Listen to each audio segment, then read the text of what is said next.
What's going on, everybody? Welcome into the Blazers Uprise post-game show.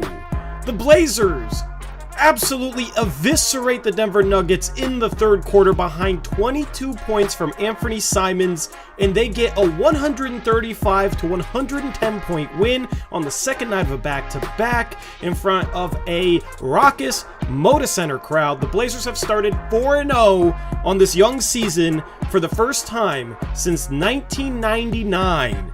It's been over 23 years since the Portland Trail Blazers have been 4-0. Eric, and this game was absolutely amazing to watch in the third quarter as Anfernee Simons finally got it rolling for the first time this season and absolutely took this game over.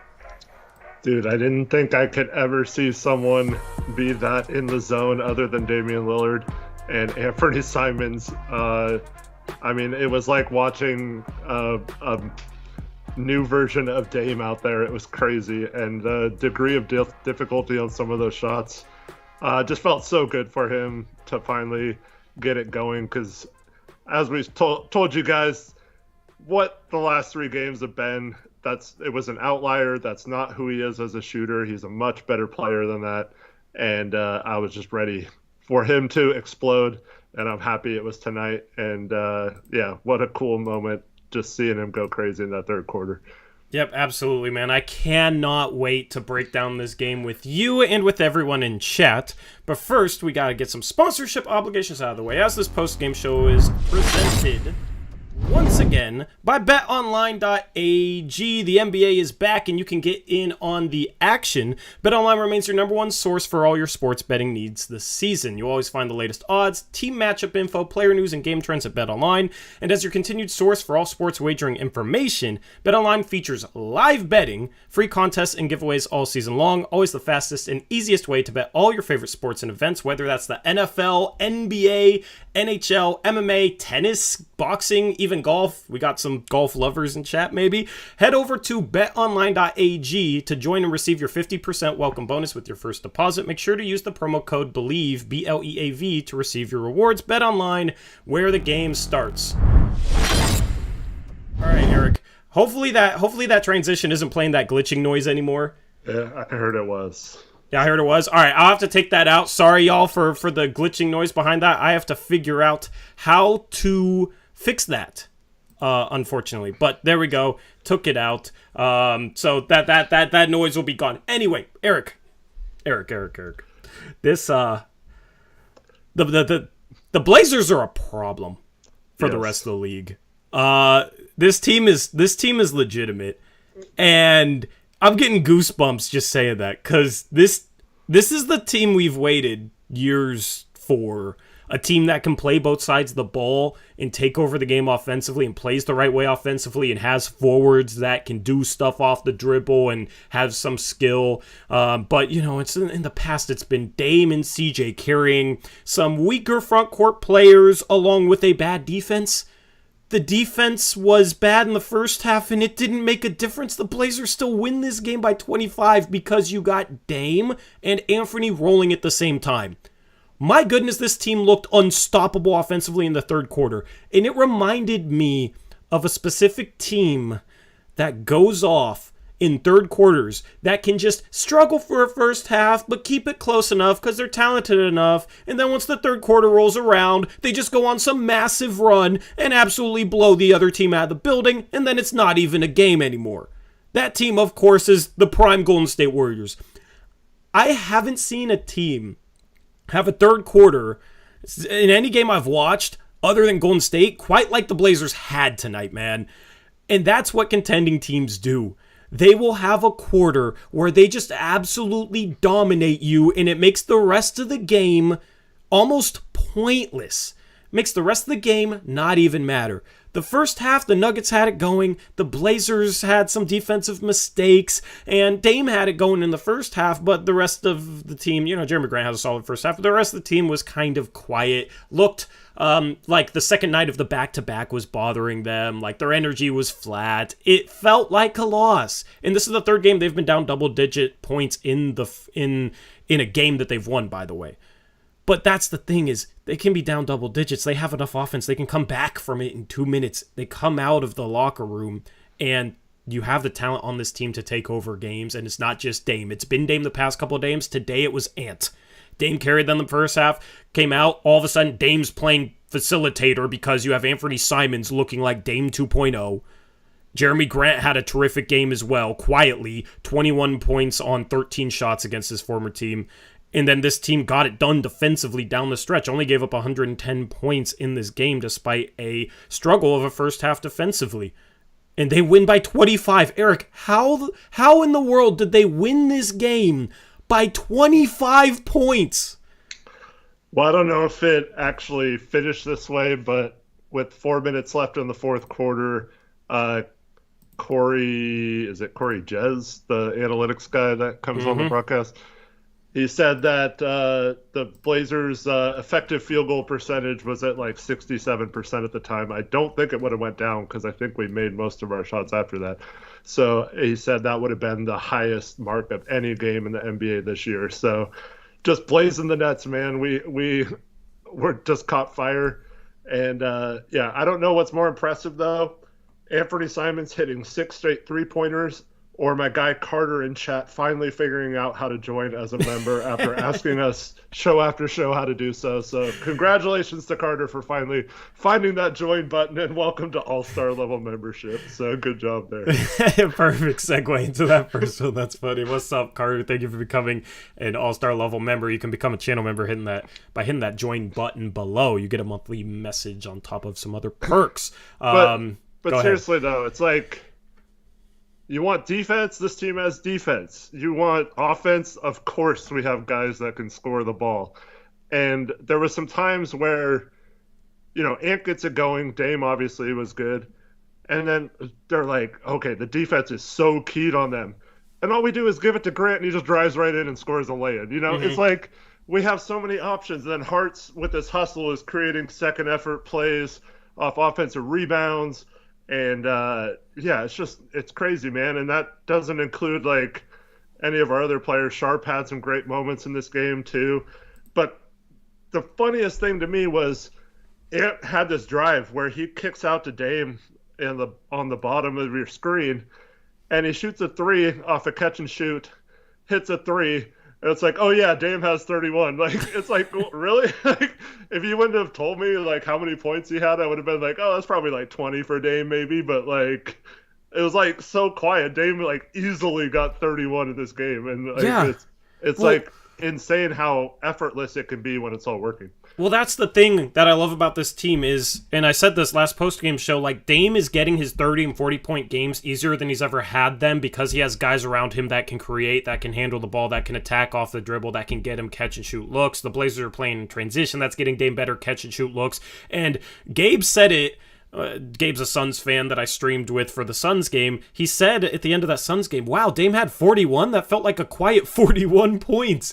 And that's because Dame in that Suns game was getting quality shots that he didn't have to work for. We're so used to Dame having such loud 30 and 40-point games where he's hitting all these 30-footers and step backs, and he's still done that during these past 3 games, but he hasn't had to do it as much in order to have an impact offensively, and that's because the rest of the pieces around him really fit. That's because you got Josh Hart and Jerami Grant. Both guys are threats off the dribble. Hart's more of a facilitator right now. Grant's more of a scorer right now. But both those guys are threats that you have to account for on the defensive end. And then when you get Ant going like that, man, it's almost like, dude, Dame can just...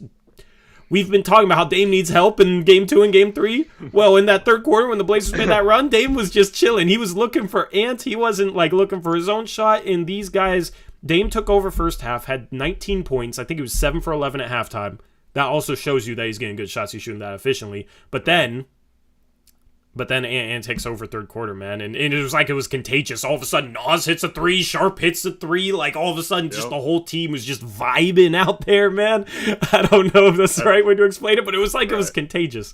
I don't know if we finished quite this high, but we were like 15 at 29 for 29 after Nas hit the 3, so... it was hot shooting, and that's the cool part too. We haven't had to rely on the 3-point shot that much in the earlier 3 games, so it was nice to see that, if we need to, we have that option as well. And the coolest part to me was seeing how hyped Dame was getting like even on the court when Ant was shooting and making those, Dame was going crazy, like celebrating like he was making those shots. So just really cool to see him embrace Ant taking over. And that's just, it's so cool to have your best player not care if he's the one who does it or wants these players to succeed. I mean, a lot of other players in NBA history would see someone being drafted at the same position as him or a similar type player and would not want to help that player develop because he could eventually take his minutes. But Dame is different, man. He doesn't care if you're the same position as him or whatever. Like he'll help you learn the game. And it's just so cool watching Dame and then this like mini Dame protege out there this year. And it's so much fun, man.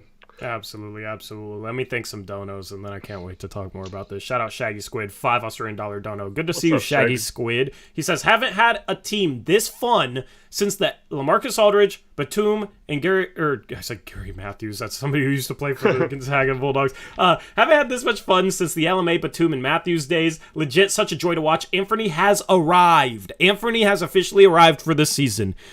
Everybody was so worried last stream. What did I tell you guys? I told you, don't worry about Simons. He's just missing shots. Once he starts making shots, he will be fine. And people said I wasn't being hard enough on him. And guys, when I tell you guys not to worry about something, just believe me at this point, because I've been on fire. I told you guys not to worry about preseason and going 0-4 against NBA teams. I told you guys not to worry about Dame after game 1. I told you guys not to worry about Anfernee Simons, all right? I'm 3 for 3 on all 3 of those. Anfernee Simons' next game, man, that's comes out and finds his shot and was phenomenal. And we know he can shoot like that. Why are we going to overreact to 2 or 3 poor shooting games from a dude that's been a 40% shooter the last 2 years on a much larger sample size? That's just basic statistical analysis. Like, the dude has proven that he is that type of 3-point shooter, and a 3-game shooting slump is never anything to worry about in regards to somebody that's proven themselves as a 40% 3-point shooter. And we saw that tonight. Yep, absolutely. Thank you to Caleb Pendergraph, $2 dono, says, last undefeated team standing. Let's go, man. That's so crazy to me.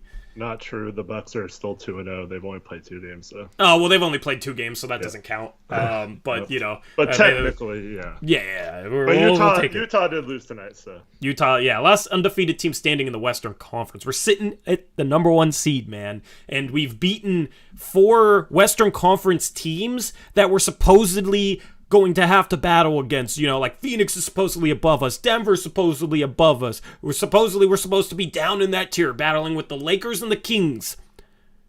Dude, I don't know what tier we're going to be in at the end of the season, but there's a chance that this team is at the top of the West.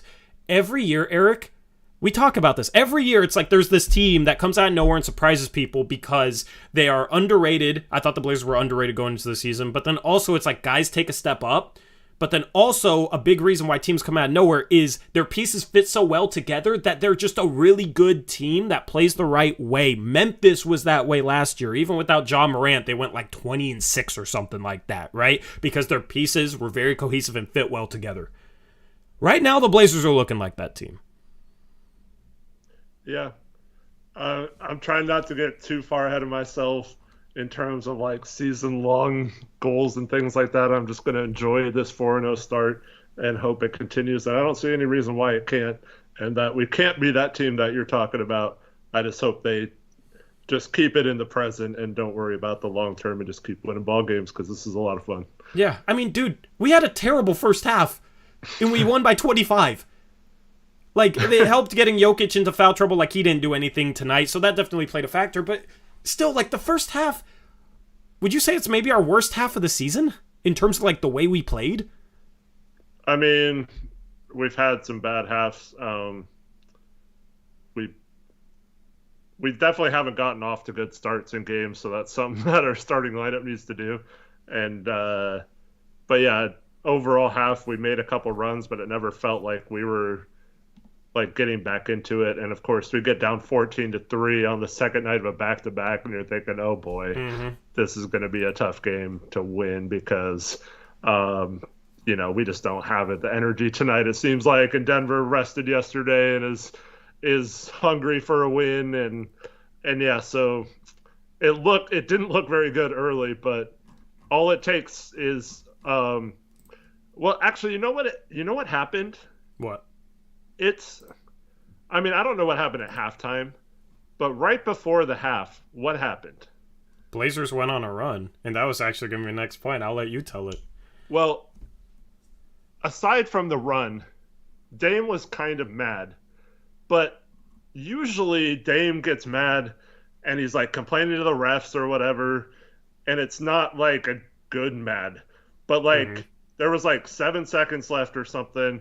I think they were shooting free throws, and like you could just tell Dame was going to get the ball and score the frickin' basketball, and he gets hammered by DeAndre Jordan at the free throw line. He like wraps him around the neck, and the refs don't call it, and he just powers through it and goes right to the hoop and lays it in at the buzzer, and then was like pumped up, like it's just like a whole new level of toughness there, like grit, and like we're not going to let anyone mess with us this year. We're taking it from them. We're not going to think we deserve anything. And I love that attitude. And I thought it set the tone there that we're going to come out better in the second half, and we weren't just going to give up on this game. And I just love to see that from Dame.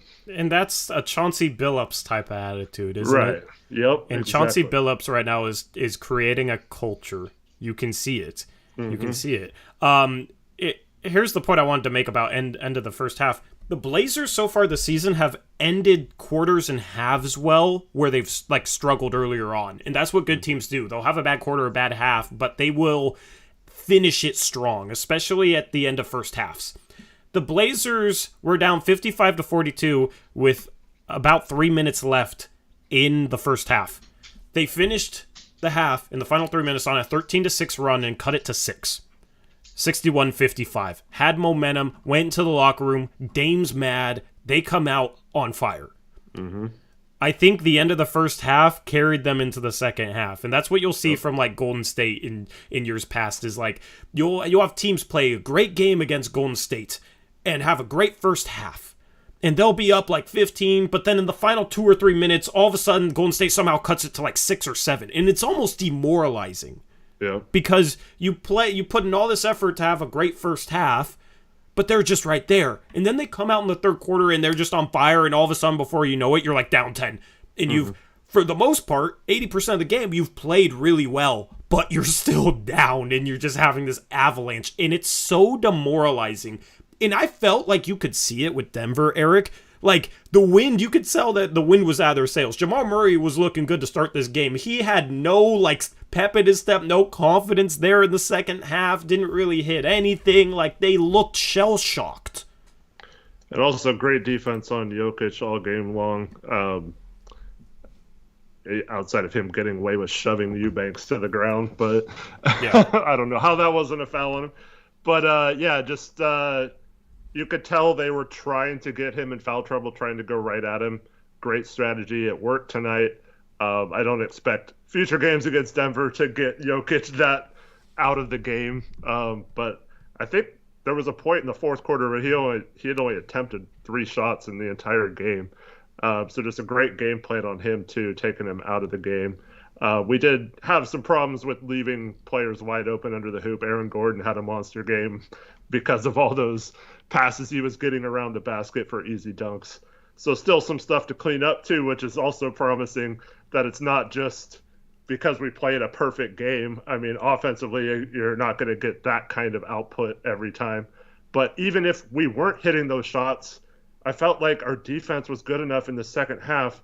There was a time where we got up by, I think, like 17 or 19 or something like that, and we'd only given up 88 points at that point. And so that was also cool to see that even if we didn't have that explosive 40-plus point third quarter, I think our defense would have kept us in this game, and we would have stayed close even without the shooting. So it's cool that not only did we have this explosion, but you can also show signs of, even without it, this is a really good team. Yeah, and it's without 2 of their top defenders.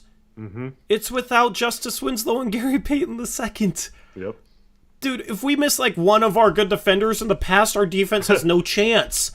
or when we're not missing defenders. Even when, yeah. I mean, regardless, our defense hasn't had a chance in previous years. But that's why I'm so high on this team, man, is because Chauncey's mixing it up, and Chauncey's doing well as a coach on the defensive end right now. The Blazers have had breakdowns, but this is what I said at the start of last season. In order to develop, like, into a good defensive team, there's going to have to be some growing pains, because you can't just go out there and say, we're going to run drop scheme 95% of the time and live with the results and let other teams get a rhythm. That's what the Blazers did for so long, and they just settled for being a bad defensive team. If you're learning a bunch of different defenses, like, you're not running one thing all the time, it's going to take longer to, like, get everything down, because you just don't have, when you run drop scheme 100% of the time, it's every defensive possession is a rep on drop scheme. But when you switch things up, you're not getting as many reps for each scheme you're running. So, but the fact that I think that's why you see some bad mistakes early on this season, but the result has still been good. Well, so there's still room for growth. Like, once they start to figure this stuff out even more, because there's still room for growth there, I don't know how good defensively they're like, they could definitely be a top 10 defensive team. It's crazy. Go ahead. Yeah. I lost my train of thought. Sorry. My apologies. It's all good. You had to finish your point. But I felt like we didn't even have the best defensive game plan to start. But here's the thing: they're making mistakes that are mistakes that need to be cleaned up, and they're being cleaned up by the second half. And that's crazy to me. Like, we're making adjustments, like, you know what I mean? Like, It feels like we're coaching and teaching, and now we have film for the first half. I saw a comment earlier from, I think it was Bad Movie, who said he didn't think that the D was that bad in the first half. And I kind of agree with that. Like, overall, the defense was pretty good. I didn't like the way we came out, our matchup-wise, on Denver. But aside from that, we made a lot of good decisions initially on the defense, and then our rotations broke down. And in the second half, we didn't have a lot of those breakdowns.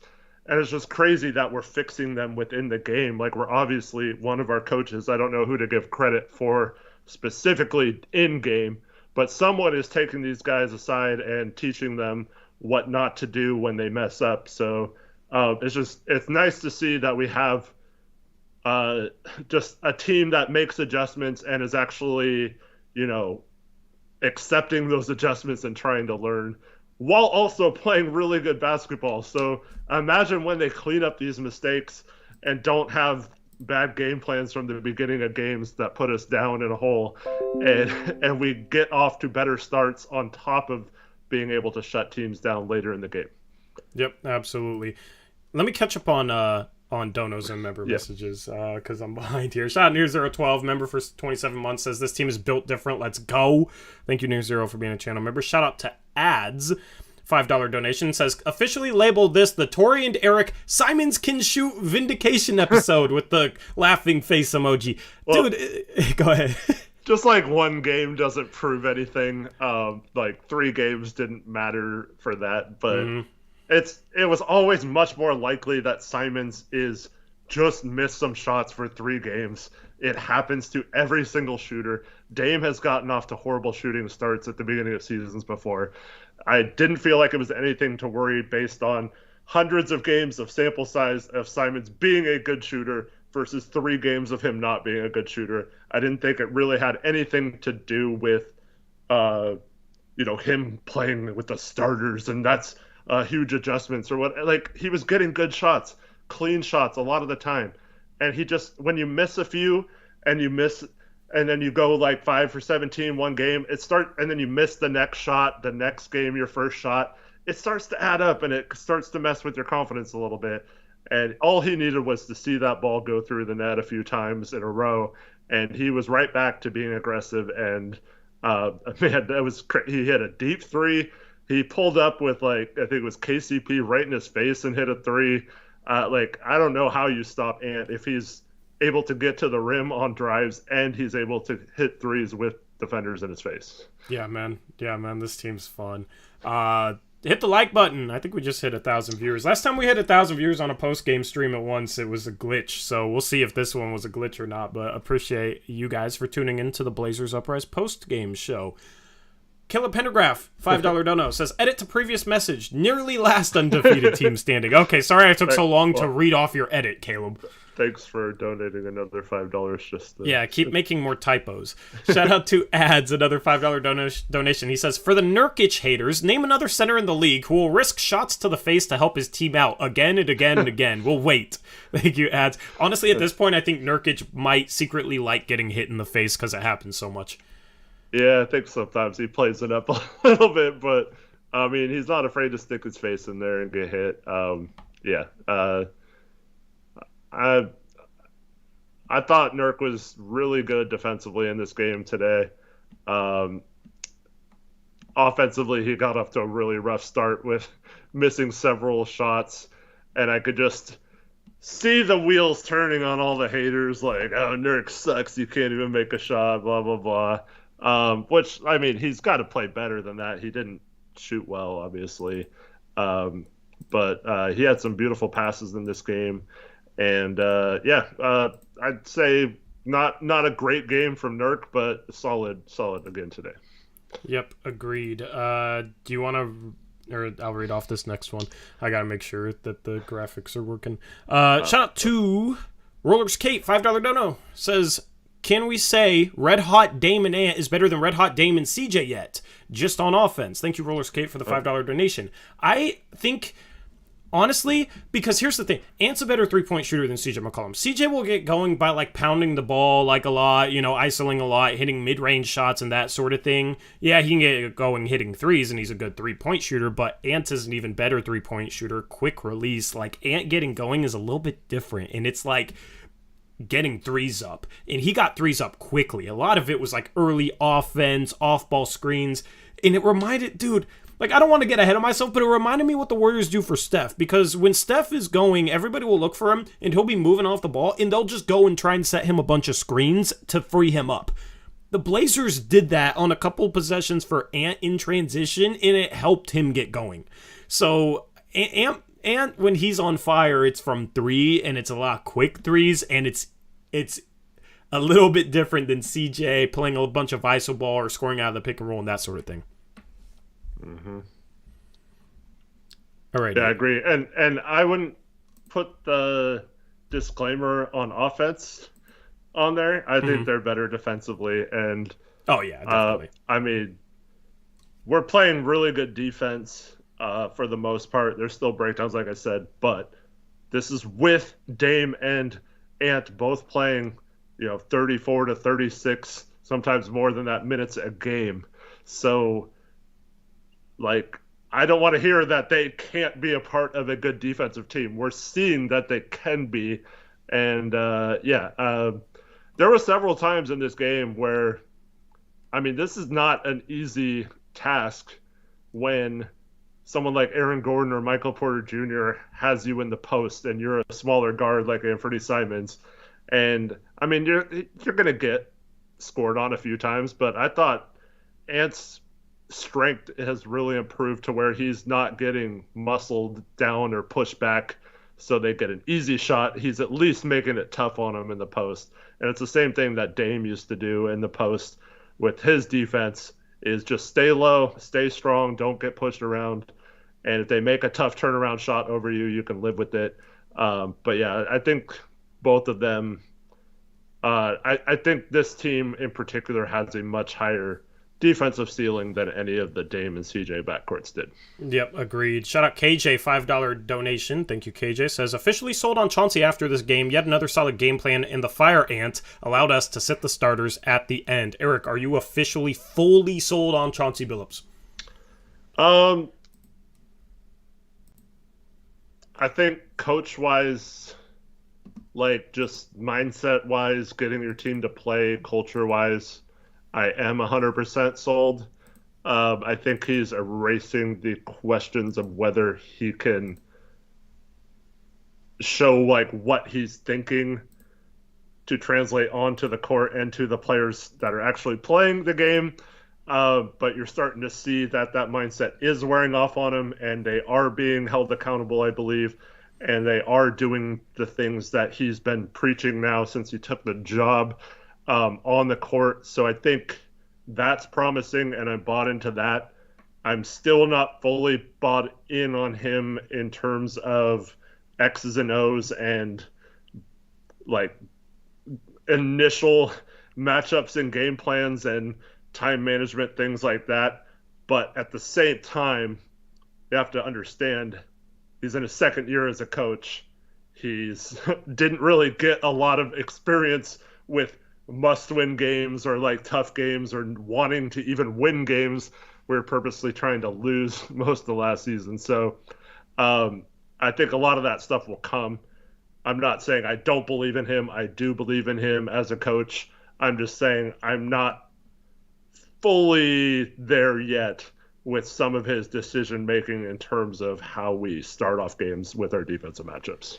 Yeah, I mean, every coach is going to make mistakes, so I'm fully sold on him being a good NBA coach. I mean, he's setting a culture. He's a guy players like. He holds guys accountable, which is hard to be a guy players like and then hold players accountable, but he does it. You know, he's respected. Former, everybody should know what Chauncey Billups has done in his career if you don't look him up. But he preached all the right things going into last season and going into this season. The only question was, can he get his team to do the right things? Can he get the team to do what he preaches? Because he preaches ball movement, connectivity on offense, collapsing the defense and scoring at the rim, or collapsing the defense, kicking out and then shooting threes off kickouts, or attacking closeouts off of kickouts.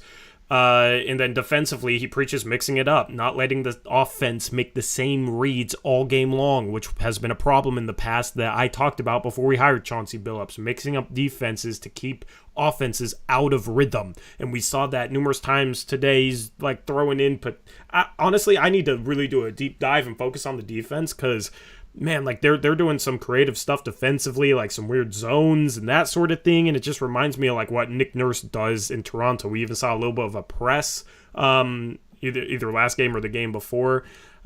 He's mixing things up. So I'm fully bought in on Chauncey Billups. I'm happy that he's the coach right now, man, because this team is playing hard for him. This team is playing the right way, the right style of basketball. And schematically, he's doing a good job. We may need more time to figure out, should Grant... he might need more time to figure out that Grant shouldn't be the guy that you put up against Jamal Murray or De'Aaron Fox, because I don't think Grant is that guy, and Jamal Murray got going early on offensively. So, I mean, the more we see that, the more likely it is that he makes the adjustment. But that's what the regular season is for figuring out. And if the Blazers really are that good of a team, we might have, for the first time in our streaming careers, Eric... like last 20 games of the season where we're just like, honestly, wins and losses don't matter because we're just like locked in where we are. We're just focused on becoming the best version of ourselves for the playoffs. Entering the season, a lot of talk was, can they even make the play-in? So hopefully we get to that point where it's not even really about winning games the last 20 or so. You still like to win games, but like the Phoenix Suns last year, going into the playoffs, it was like, can we be healthy? Can we be rested? Can we be the best versions of ourselves? Like, what else do we need to figure out? And it was almost like games were glorified practices at times for contending teams in the past. So we have all season to figure out. Still got to win basketball games, but that's the thing is you get the process right, you get the style of play right, and you get the details down of the defense and that sort of stuff, then the wins will come. It's all about the process and the way they play. And then the wins will take care of themselves because they figure things out, they'll be good, obviously. So people are always focused on wins or losses and that sort of thing, but the process and the way they're playing has me really excited because it's going to translate to more wins, and it's translated to 4 wins to start the year. Yep, and I mean, if Dame gets an easy 30 every game, like how awesome is that? And yeah, it's just between that and the defense, and we don't even have what was supposed to be our best defender yet, so that will cause more disruptions once we get him. And yeah. I just want to clarify something you said. So the reason why, I was really upset at the start of this game because we talked about this before the game on our other channel, Blazers Uprise Live, where we mentioned how you can't really put Ant or Dame on Michael Porter Jr. because he shoots so high. It's hard for them to contest those shots. And then also Jamal Murray is going to be going through pick and rolls like crazy with Jokic, and that's not the best position for Grant to be because he's not good at navigating those screens. It's going to be trailing the play a lot. And sure enough, they come out, and that's what happens like every play. And so the reason why this isn't a knock on Grant, we both feel like Grant is much better helping who's ever in that situation or being the secondary rim protector if Nurkic has to step away from the hoop to hedge those picks. So we feel like if he's being taken out of the play and trailing the play off those screens all the time, we're not putting our best defenders, because instead that's Dame or Ant or someone who's not as good at helping off on those plays. And that continues to be a little troubling to me why we continue to do that. It's obviously not working very well. So hopefully they can clean that up a bit. But I want Grant to be in the protection spot, the help team defender spot, because that's he excels at those positions.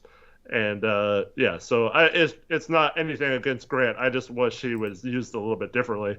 And how nice is it that we're not even using him right, in my opinion, and we're still playing really good defense. So once we start using him a little better, or figure out what position some of these players are better at, or someone like Dame or Ant gets better at coming through screens or something like that, this team has whole other levels they can go to. Yeah, I mean, I like Josh Hart against guards. I like Anfernee Simons against pick and roll heavy guards because Ant is really good at getting through screens and his lateral quickness looks solid so far this year. Anfernee Simons has been a good defender this year. We'll see if it lasts. We'll have to wait and see.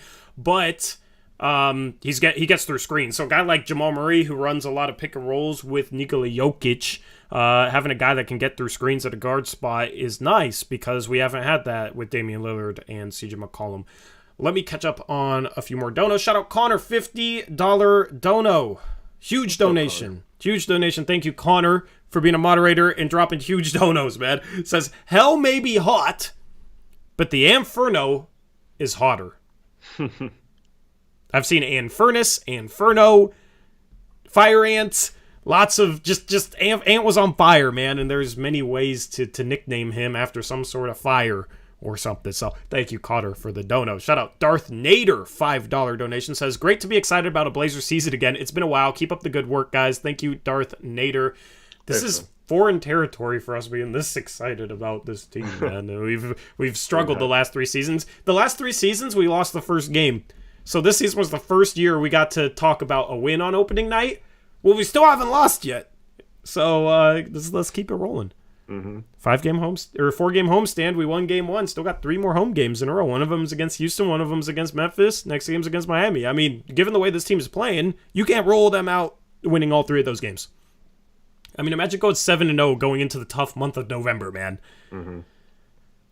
I mean, but all of a sudden it's like I'm looking forward to the month of November. You know what I mean? I'm looking forward to a tough schedule, man. Like this team, I believe in this team right now, and this team, I think, if they, keep playing like this, they can hang with anyone. So maybe it's a situation where we're coming out of November sitting pretty.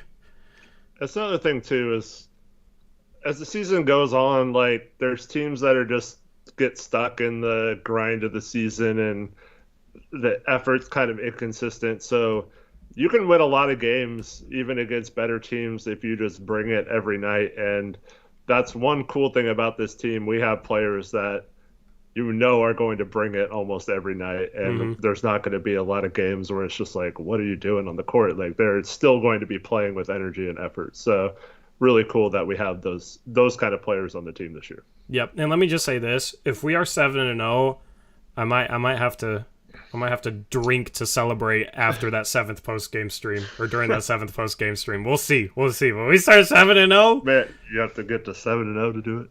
7-0 to do it, man. I've never... See, you've done it before, but I haven't. So, in post-game stream's supposed to be all professional and whatnot, but I might have to get a little turned up, as the kids would say, on that 7th stream if we're 7-0 after this homestand. All right, so fingers crossed, because I don't think I've ever been drunk on stream. All right.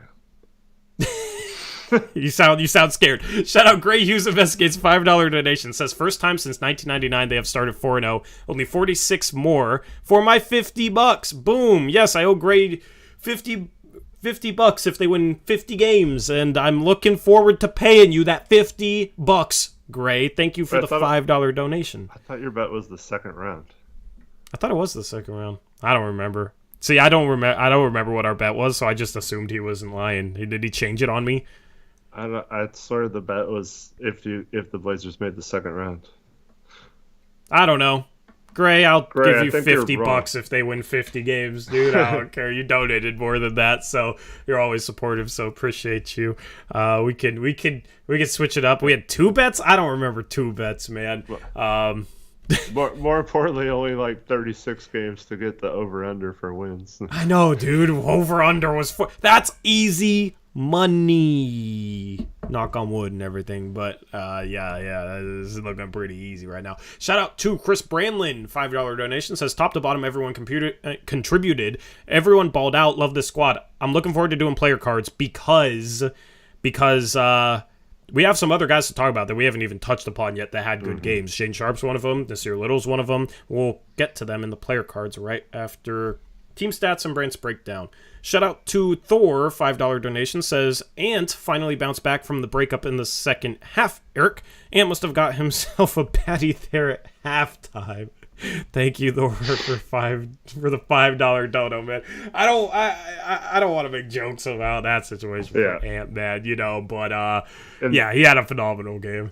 In the post-game interview with Brooke, she did mention that he had family in town, so maybe it was nice to have family around or something. I don't know.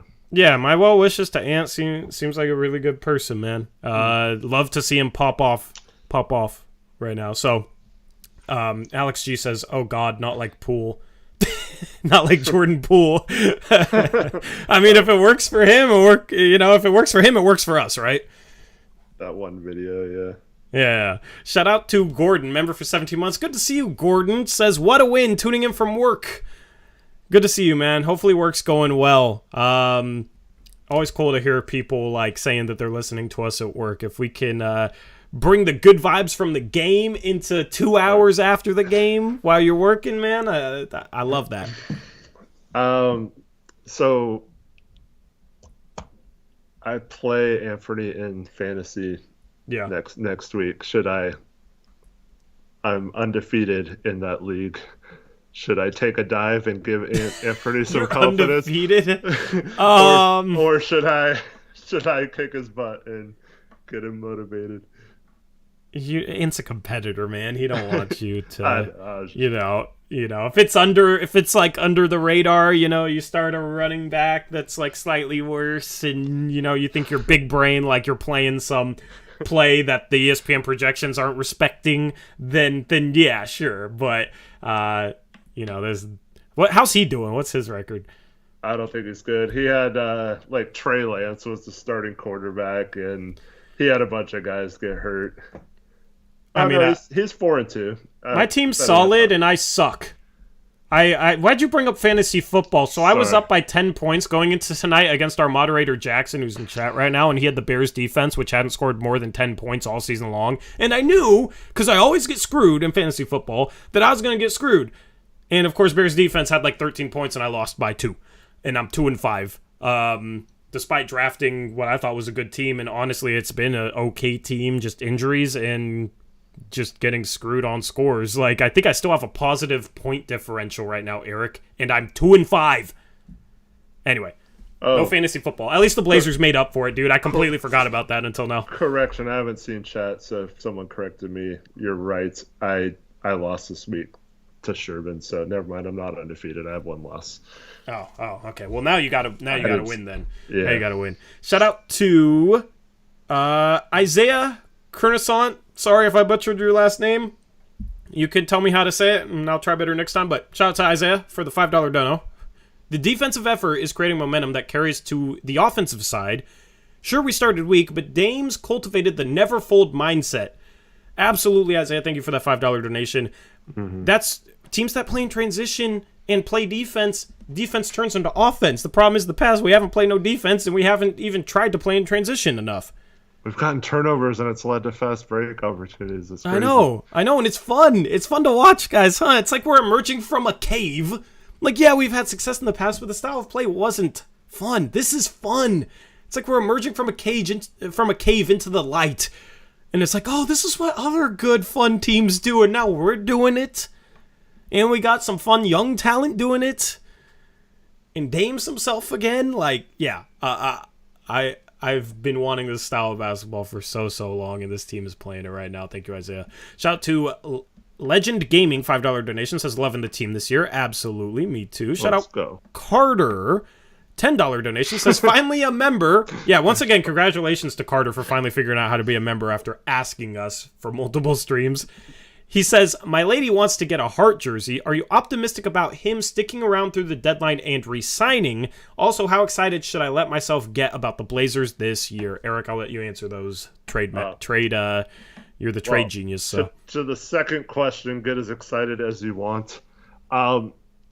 So, we haven't really done much with this on this show because I thought it would play out the way it is playing out, where you hear after last game, Dame was asked about Josh Hart, and all he says is, I love Josh Hart. I love Josh Hart, you know? And then Chauncey says he loves him. And then Dame went on to say that in pickup games, he was being like super aggressive and like super competitive. And he was like, what the heck is this dude doing? It's like a pickup game. But now he sees him like playing on the same team in real games and he plays the same way. So he's just always that way. And it's, you need guys like that on this team. And I mean, unless something happens, I don't see how Dame's going to be happy if we traded him right now. I mean, there were guys like, say, an OG Anunoby that Dame wanted this summer, who he said he wanted this summer, but unless we're getting like a Kevin Durant type player and need his contract to get him, I really don't see how this team can trade him right now or anytime this year. And I he's just our think Wesley they'll lock Matthews. him up. Yeah, I think he's the heart and soul of this team right now. Yeah. We said we needed a heart and soul. We needed a dog. We needed a guy to set the tone from an intensity standpoint, from an effort standpoint. We identified Josh Hart this time last year as one of those guys that would be nice to have on this team. I need to go back and find that stream and clip it.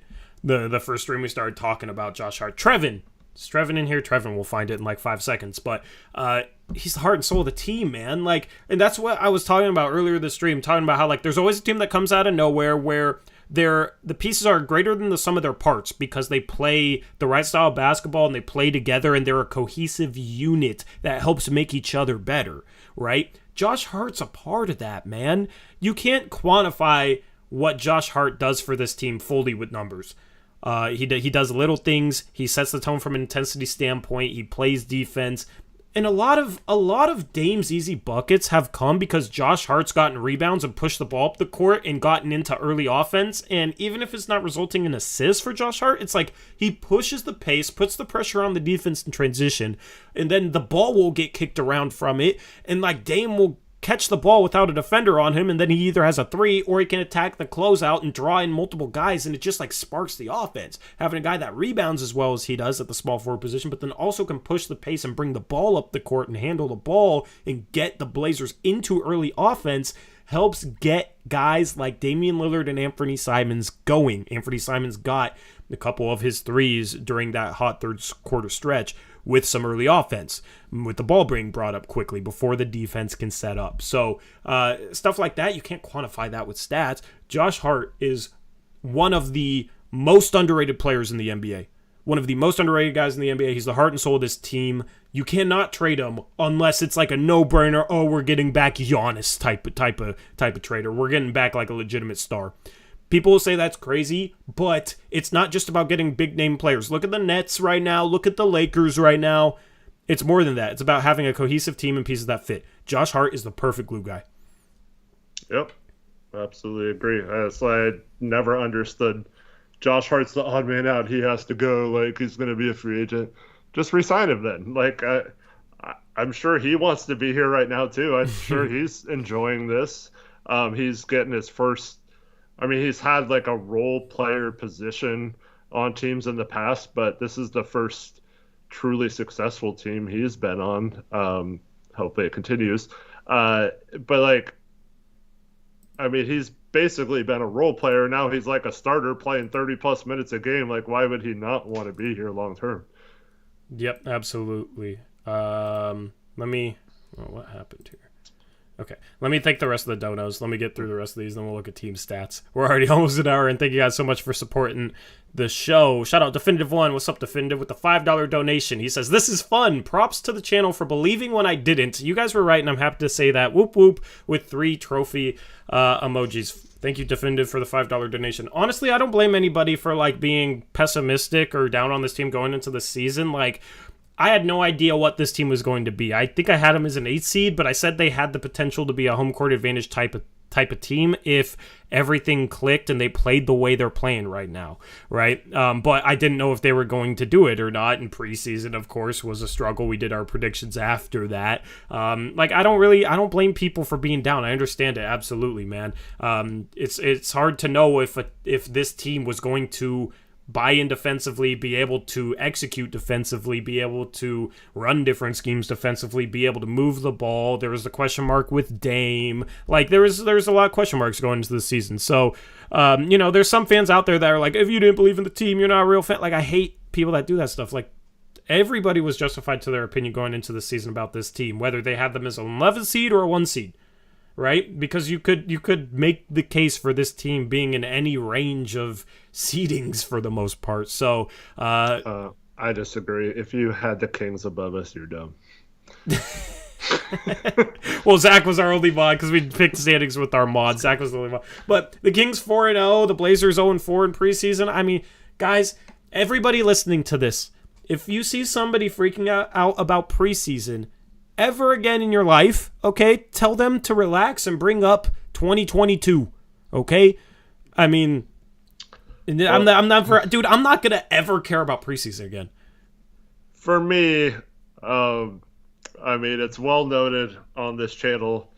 I guaranteed the Blazers would be a top 4 seed last year.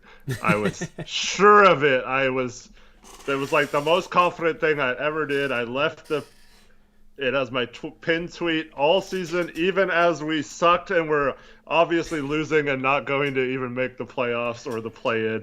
I kept it up for accountability because that's what I wanted out of my team.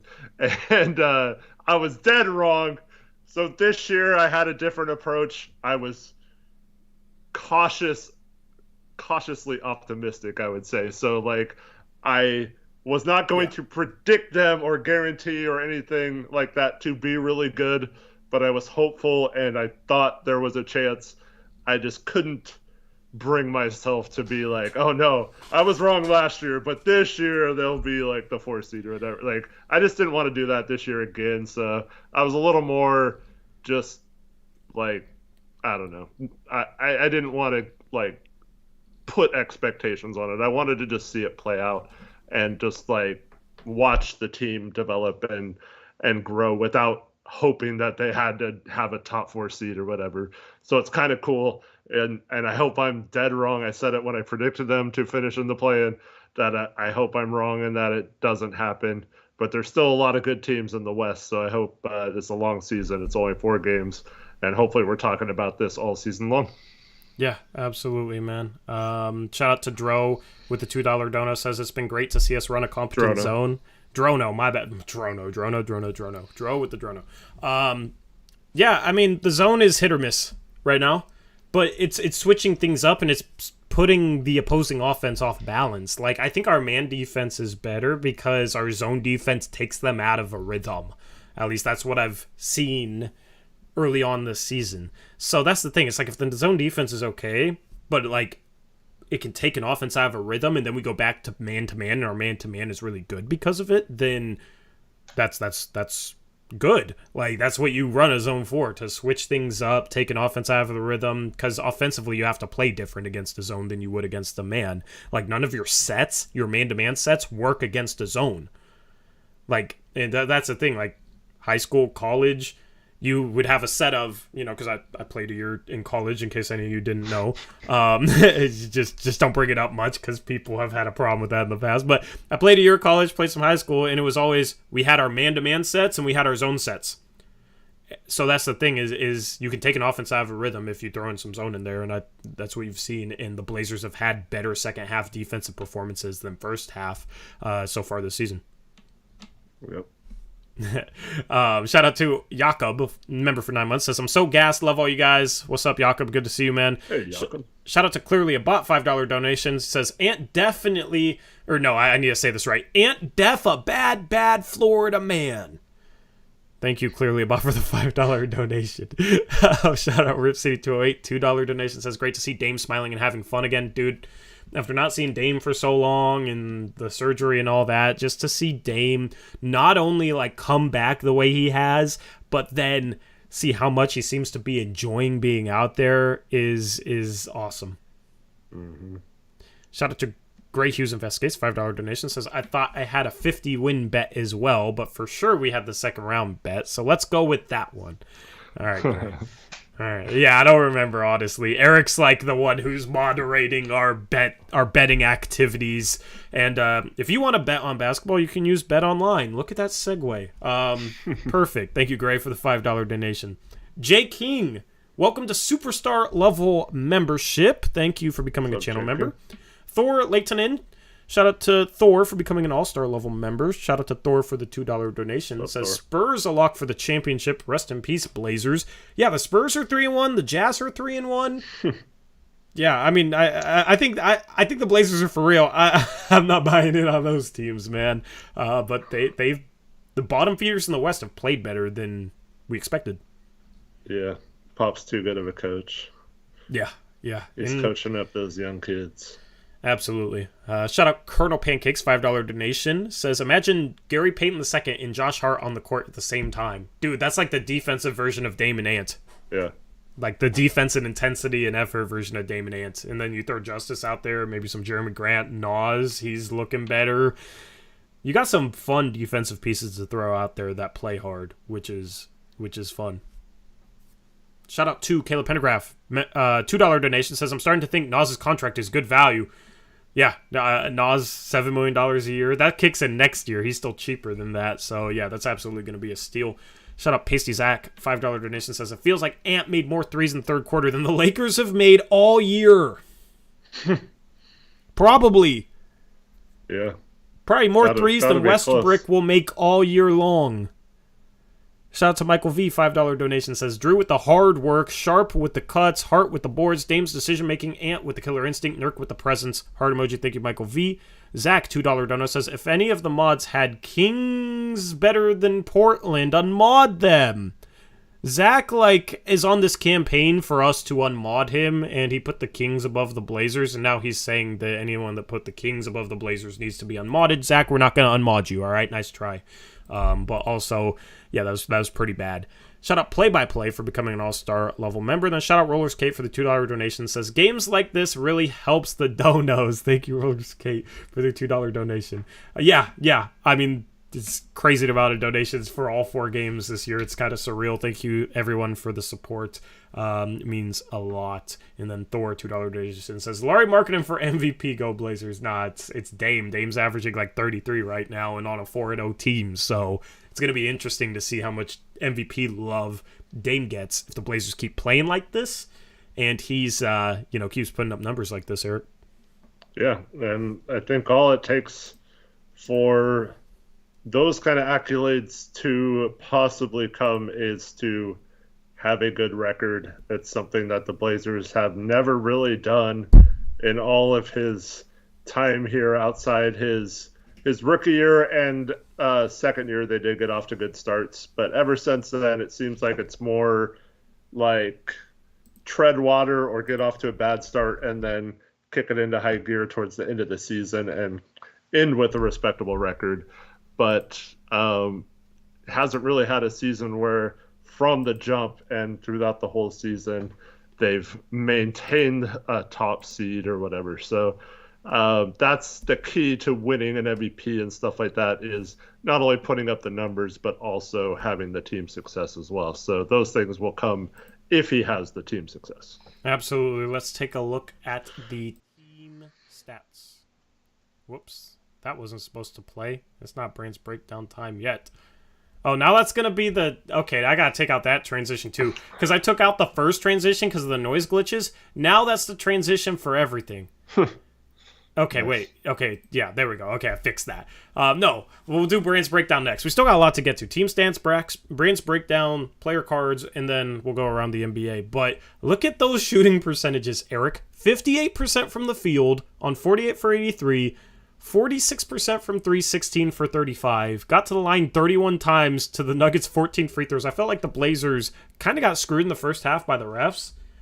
And then I felt like it was more normal the second half. This is the fourth game in a row where the Blazers have noticeably outshot the other team from the free throw line. Do you think this is something that's here to stay? Yeah, because they're making it a point to get into the paint. And Denver is a team you can score in the paint on, but to see them get 62 points in the paint, I think they only had 36 or 38 last night. Mm-hmm. So yeah, good to see. Yeah. How much in the past has it been? We shoot 60% of our shots are threes, and then we sit there and complain about a loss. Like, while the coach says, "Well, we just missed shots. What do you expect us to do?" And how many times have you said we don't have to shoot that many threes or whatever? Like, you can drive to the basket. So, yeah, cool to see. I still think, actually, there were several moments in this game where both Hart and Sharp passed up open threes, and one Sharp made an incredible play, so you can't really bug him for that. But in the first half, he had a wide open three, which he hesitated on, and then took a much tougher, like, step-back three. So, yeah, it's like I feel like we can still even do a better job of getting cleaner three-point looks. But, yeah, it's hard to fault them for wanting to purposely take it into the paint and get to the foul line. Yep, the Blazers shot 32 for 48 inside the arc, Eric. That's 67%. Nice. And got to the line 31 times doing so. Like, that's such efficient offense. So then when you're also hitting threes, that's how you have 135 points on the board. Because that's the thing is, like, if you can get hot from three while also having an efficient offense attacking the rim and getting to the free throw line, then you're going to have good games. But if the threes aren't falling, you can still put enough points on the board. I wonder how many turnovers we had in the second half. It feels like all 10 of those were in the first half. Yeah, we cleaned it up the second half, too. What other stats jump out to you here? Nice to see 23 assists too. Felt like they were passing the ball well. The turnovers did feel really sloppy, like I said, in the first half, but once again, they made some adjustments and cleaned that up. We had several plays, man, where we ran such a good play and had a wide open player moving towards the basket, and it was just like a bad pass that hit off the rim or the backboard or something. So clean those up a little bit, and it's hard to imagine we probably have an even better offensive night than we did. But yeah, really, I mean, it's just the 3-point shooting. I mean, Denver didn't even shoot bad. 12 for 31 is pretty good. But that's the main takeaway. And once again, have we been out rebounded this year yet? 45 to 38. I don't think we have. That was one of the keys to the season, right? Was trying to find a way to rebound, and so far that has not hurt us. Yep. Let me take a couple more donos while I leave these team stats up here for you guys to look at. Shout out to Nate J. Dub, $10 dono, says, hopping on the dono train. So glad to be a part of the Blazers Uprise community where the real fans are. Always a supporter from the lows of the tank to the high we're on now. LFG. We know what that stands for. Rip City, baby. Thank you, Nate J. Dub, for the $10 donation, man. Yeah, you guys, this community is awesome. I truly love this community just because... like, the interactiveness is so much fun. You guys are so interactive. Like, post-game streams, having 1,000 people in here today. And there was a lot of people that still watched us, hung out through the lows. That was last season. You guys still tuned in, man. And it's That's awesome. Like, you guys are very, very, very supportive. Probably one of the most supportive communities on, sports YouTube, at least. And you guys are awesome. All of you. Appreciate you for tuning in. All those who don't know, but even all those who just come in and leave a comment and contribute to the conversation. This is absolutely a community. I view the channel as a giant community more than anything. So thank you, Nate J. Dub, for that donation. And then JP Savvy 5. Oh, I was ready for the currency. 5 is dude. I need a conversion chart. I need to be better about this, Eric. I think we missed some donos, so I was like back behind. I don't think we did. I have the feed up. I didn't miss any. Because it was Thor saying Laurie Markkinen, then it was Nate J. Dub, then it was JP Savvy. Did we did you mention play-by-play becoming an all-star? Yep. Okay. I missed that. Yep. And you got Zach's dono? The one where he said unmod? Yeah. Yeah. Where was I? Where were you? Where have you been, Eric? Welcome back to the stream. Welcome back to the postgame show, Eric Brandt. Thanks. Yeah, I even said, like, Zach has had this running joke about how he wants us to unmod him and how he had the Kings above the Blazers, and now he's saying that, yeah, I literally explained his whole dono, too. I zoned out or something. I was too busy reading someone talking crap in chat, but yeah. happens. I went through them pretty fast, but JP Savvy 5 euros. Cool. Yeah. I need to remember that one at least. €5 dono says, in my dream the Blazers lost by 100 to the Nuggets. Why am I dreaming of this? What a nice surprise it was to wake up to this. Yeah, you've been conditioned to expect the worst as a Blazer fan. It's kind of weird when the best happens. Like, it's. But see, here's what I'll say. Fans of dynasties will brag about, oh, well, we're good every year and we've won this many rings and yada, yada, yada.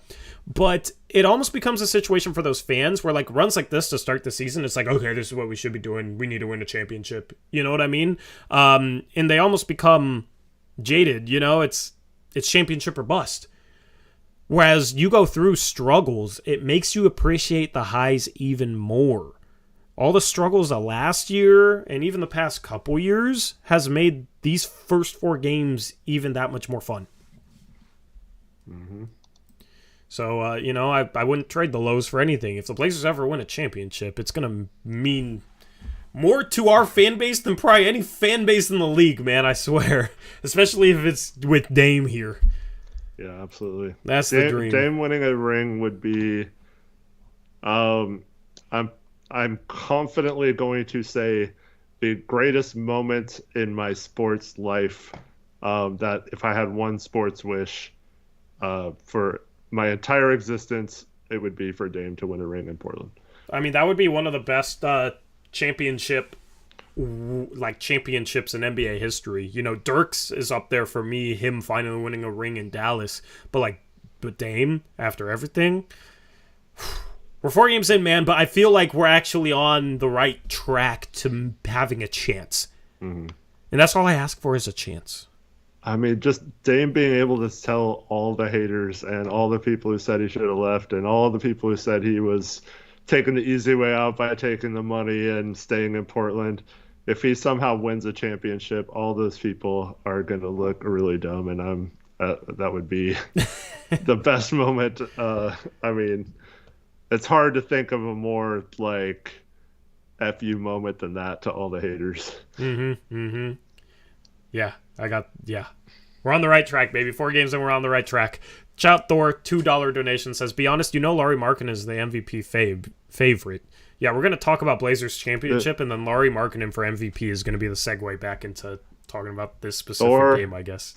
Your boy had 14 points on 7 of 19 shooting. Get out of here tonight. he was the front runner, but now he's out of the contention for the rest of the season. He keeps it up. He might be most improved though.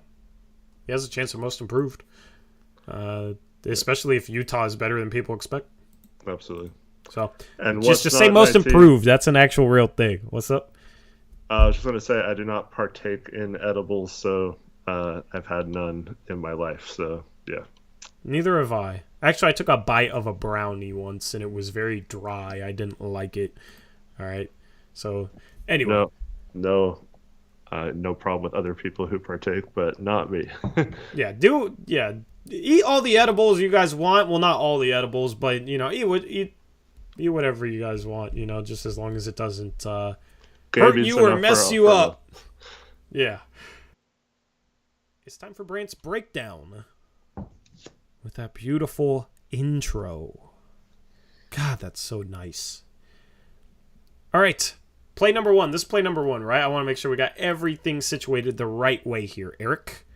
Let me 33 to 25. Sure. Yes, this is play number one. So my first two plays are from the first half when we had a few defensive breakdowns, and I just want to go over, this is more of a learning thing for all of us, including myself. What went wrong on these plays? Why are we giving up an open shot? Let's try to figure it out together.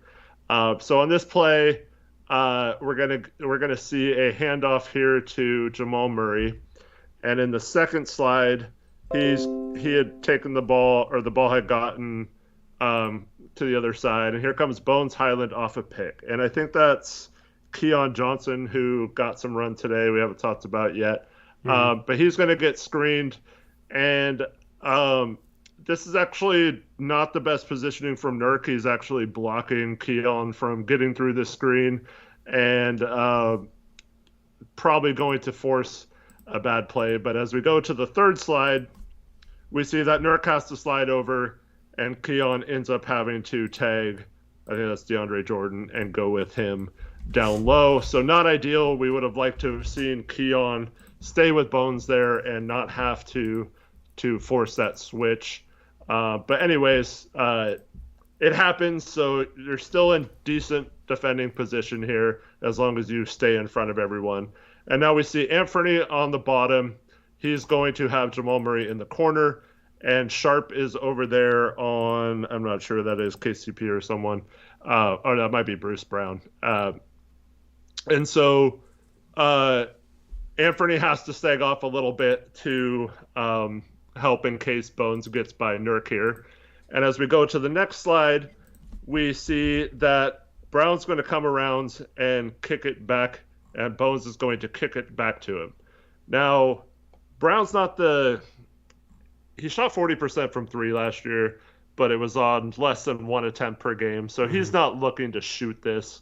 If he does shoot and make it, you kind of live with that. But we're going to see Sharp here actually is now in the play here with Bones, and Nurk actually just vacated the whole area and went back down to guard Jordan. And I don't think that was a good move by Nurkic. This is one of his few big mistakes in this time. Now, there are times where you can get away with this. You hurry back to your guy, and that guy moves over. But the way Keon was behind Jordan, I felt like it was just too big of a task for him to get all the way back to the other side of the court to guard someone. But we see Nurk goes up and goes back and tells Keon to go back out. And as we go to the next slide, Bones is going to go back up to the top of the screen. Sharp is on Bruce Brown. So this player right here, how do you think we should defend it from right here? At this point, I think Ant rotates out to Bones, and then Keon rotates out to Jamal Murray. Yeah, that's the easiest way to do it. So Ant's on the bottom. He would go out to ball, contest that shot, and then Keon has to hustle out, because when Ant does that, Bones is probably quick passing it to the corner, so Keon's just got to get there. And I feel like he is quick enough to get there, considering Bones has his back turned right now, hasn't even accepted the pass yet. So it should be a rotation to where they can do that. And then as we see in the next slide, Keon kind of goes like he's going to go out to Bones, and Ant sees him for a second, but then realizes he's not going. And then Ant tries to run out there, but we give up an open three. So it's just stuff like that you got to clean up to not give up that open three. It started with Nurk getting in a position where he just vacated the area. Like, that should have been one of his assignments. Or maybe even Sharp rotates over and Keon goes up and takes Bruce Brown in that situation. Because, like I said, he's not a great shooter. But the communication between Keon and Ant there just wasn't very good. And we had several of those moments in the first half. Yep. At this point, go ahead. At this point, Keon just needs to say up Ant or Ant up. Yeah. Which basically means go up or rotate up. Like, Keon needs to make a decision here. Either he's going to run at the ball or he's going to tell Ant to run at the ball. Yeah.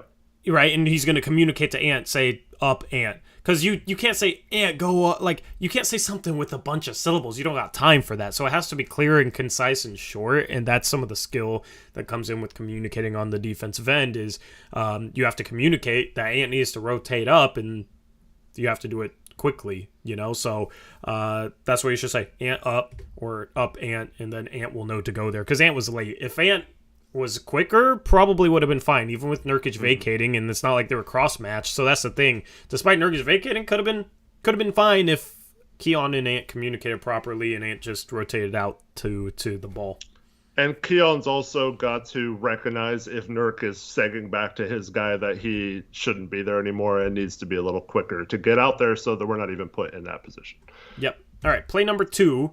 Is this the next possession? I think there was one possession in between. There was a foul or something. But this was pretty much the next possession that they scored on. So we have Bones once again with the ball. He's going to push it up. So we have a situation here where Nas is going to take ball because you always have to stop ball. And Nurk has DeAndre Jordan just off the screen to the left. So he's on Jordan. We have Keon on Jamal Murray, which is good. We have Ant in the corner on Bruce Brown. But Sharp just kind of runs back and stands there and doesn't get into the play. And I noticed he did this a handful of times in this game, and that's something that will be good to have film because he can't get stuck in no man's land, and it resulted in several of their open baskets where simply it wasn't always Sharp. There were other players that did it too, but there were times where he just ran back and wasn't in a good position to guard anyone, and then was hesitant to run out or close out on someone. And so in this play, in the second slide, we see Bones take a dribble back and pass it to Jeff Green, who has no one guarding on him. And then same exact situation as the last play we just talked about, right? Ant has to decide whether to go out to Jeff Green and leave a shooter in the corner, or Sharp needs to hustle out and close out on Green. Now it's Green and Bruce Brown, not the greatest three-point threats, so you can probably get away with Sharp closing out quickly and getting there, and Ant staying home on the corner. But in the third slide, you see that Sharp kind of hesitates to go out. Ant kind of hesitates, not wondering what to do. Once again, poor communication. And so in the fourth slide, we see that Sharp's kind of out of place. Ant's not fully committed to closing out on Green. And instead, they kind of both get trapped in the middle between the two. And in the last slide, Green just drives to the hoop and gets a lay-in because neither one of them stopped him. So just need better communication, and you need to clean that up because this is two out of three possessions or whatever it was. You have to lock these things down, like whose responsibility it is in those situations. And not only do you need communication, but that should be something that naturally what you need to do in those situations if they keep happening. So good teaching moments here for Chauncey. Yep, absolutely. And in Anfernee's situation, you got to commit fully if you're going to commit up, because Sharp can see Anfernee. So if Anfernee commits early and commits all the way to the ball, Sharp, and that's kind of what he did here, Sharp can see that and go corner, right? And just take Anfernee Simons as a guy. But Ant doesn't commit fully, or doesn't commit quick enough, which is why there's this lane right here, is because he's like committing like he's trying to contest it last second from the side instead of like trying to get in front of ball. So that's the problem there from Ant, is Ant just in that situation either commit or don't, because if Sharp takes ball there, Sharp is already kind of in front. So that's I think that's a mistake from Ant that can be learned. Yep. And yeah, if he's gonna close out, he can't. Basically, you just can't hesitate. You need to be decisive and you need to communicate, and you both need to be decisive. The second person needs to be even quicker to get recovered because you're further away. And yeah, just easy stuff you can clean up that once they do. Because like Gary Payton's probably not making this mistake. He's getting in front of Green and maybe even knocking the ball or disrupting him or forcing a turnover or something. So yeah, those kind of things, if you want to have the most possible locked-in defense, just need to be a little crisper. Yeah, definitely. All right, play. Good night, LXG. Good night, Thor. See y'all. Have a good night. Play number 3.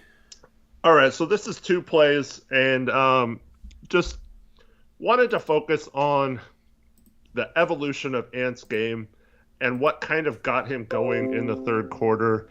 So you see here just a simple pick and roll, and Ant's going to come off the pick and roll, and look where Jokic is on the second slide. And Jokic is already in foul trouble in this game. So in this situation, he's caught off balance. He is not anywhere where he's going to be able to slide his feet and stay in front of Anfernee in an effective way. Anfernee notices it, turns the corner, gets by him, and gets to the hoop for an easy lay-in. He goes up strong right at the hoop, doesn't waste any motions or doesn't, fade away from the basket or go away from contact or anything. He just goes right to the basket and gets a lay-in. Yep. And, Jokic just beat at this point because Ant has a head of steam. Ant's coming from there to there. Ant already has a set head of steam, and Jokic is standing still flat-footed. There's no chance. Jokic has literally no chance in this position because he can't slide his feet fast enough, and there's no way he's going to beat Ant to the rim. So, that's some pretty bad defense from Denver's part. Because, this is not where you want Jokic. You don't want him flat-footed above the free throw line. Yep. So, Ant in the past I feel like would have been tentative to take this strongly. He would have faded away a little bit on his layup or that sort of thing. So Jokic is still there on his back, but this is what the best guards do. It doesn't matter that he's on your back. You're more explosive than he is. You should be able to get to the air faster than him. You're closer to the backboard. Just go towards the rim, lay the ball up off the backboard. Mm-hmm. And that's what he's doing a better job of. That's what Dame does so well. So it's nice to see Ant do it as well. And this is right before the 6. This is before he even made any 3-pointers in the quarter. So this was the first basket of the 8 in a row he made. And so once again, this is the Dame thing, right? He isn't hitting his threes. He's struggling from the field. He takes it off that pick and roll, drives right to the basket around the big and lays it in. Dame did that several times in this game as well.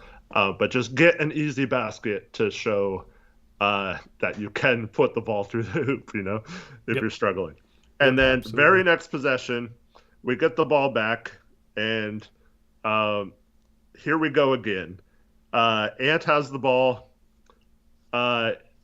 Basically the same setup, only it's a handoff instead of a pick and roll. And Ant's going to come across and notice that Jokic is not falling over forward in the second slide. He's actually backing up because Ant just drove on him. And so in the third slide, he's completely in front of Ant, and Ant doesn't have that same lane he has the time before.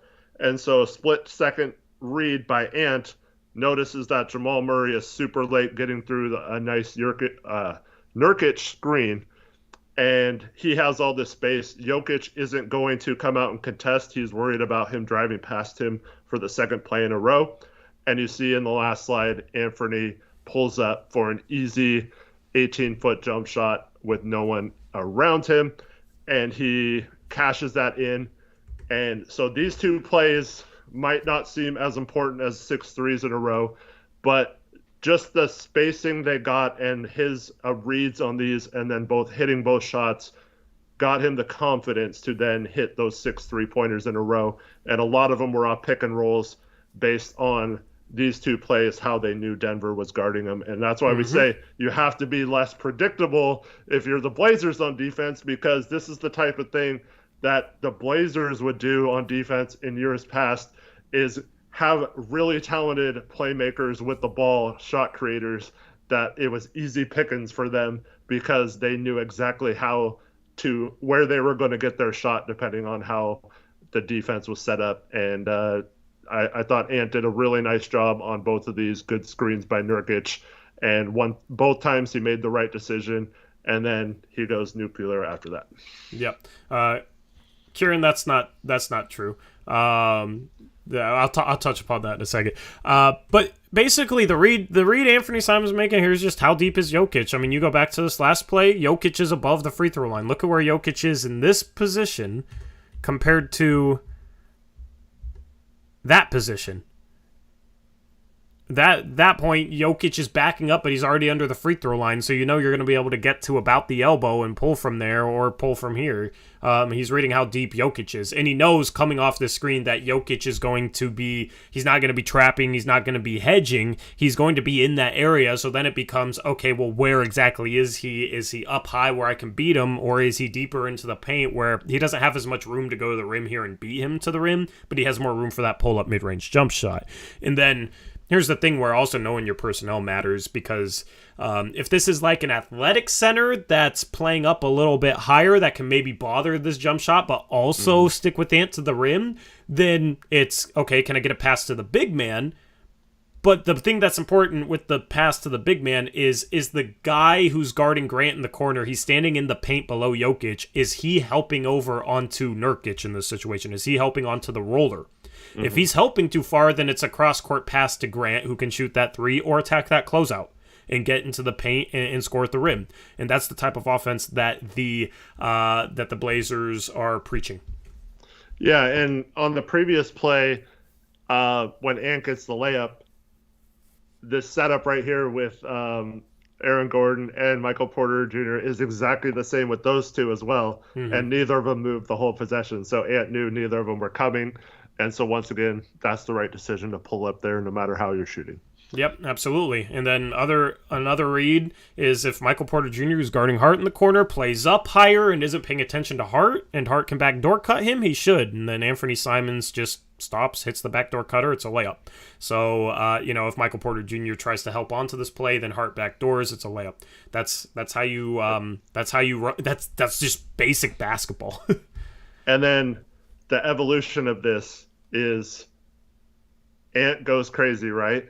Then what happened? They're all focused on Ant, right? So then next time the help's coming. And like I said earlier, it was several plays later. I mean, obviously Ant was going insane shooting every time. But,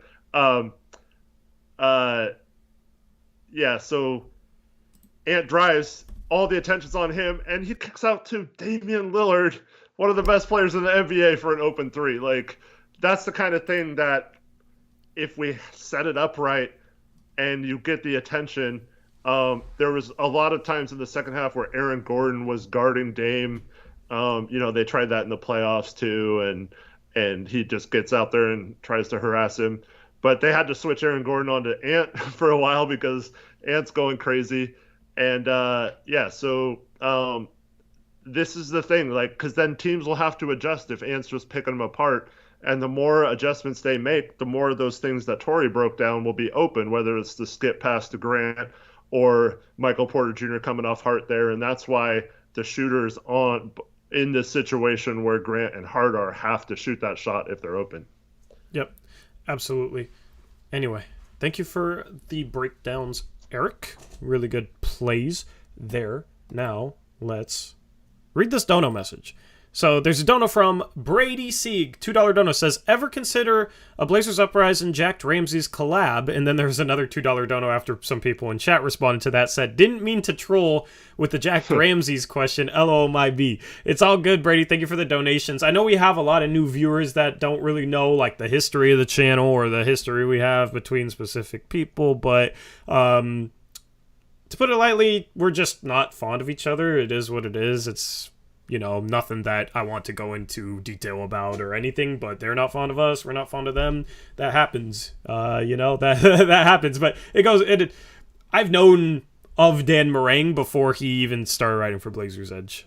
So, known of him for a while. But now he has his radio show and he has his media pass, and we have the YouTube post-game shows on lock. So that's cool. Good for him and good for us, right? It's a win-win with him having his media pass now, being able to ask questions and all that. And, because last year we were competing on YouTube post-game shows. So little better now. So I know a lot of people don't know the history there. So just wanted to touch upon it. But yeah, we will never collab with each other. That's probably for the best. But yeah, I don't. If you just found the channel, you wouldn't know the history or anything. So it's all good, man. Thank you for the donations. Yeah, I'll just say no comment. I don't want to say anything bad. See, I address that the best I can. And as a professional of a manner as I can. Yeah. Anyway, let's move on to player cards. Eric, player cards. This is, I need to update these. This is an old slideshow. I tried to update it to the new slideshow, but it didn't do it. Let's try this again. Even though that 41 points does look good up there, man.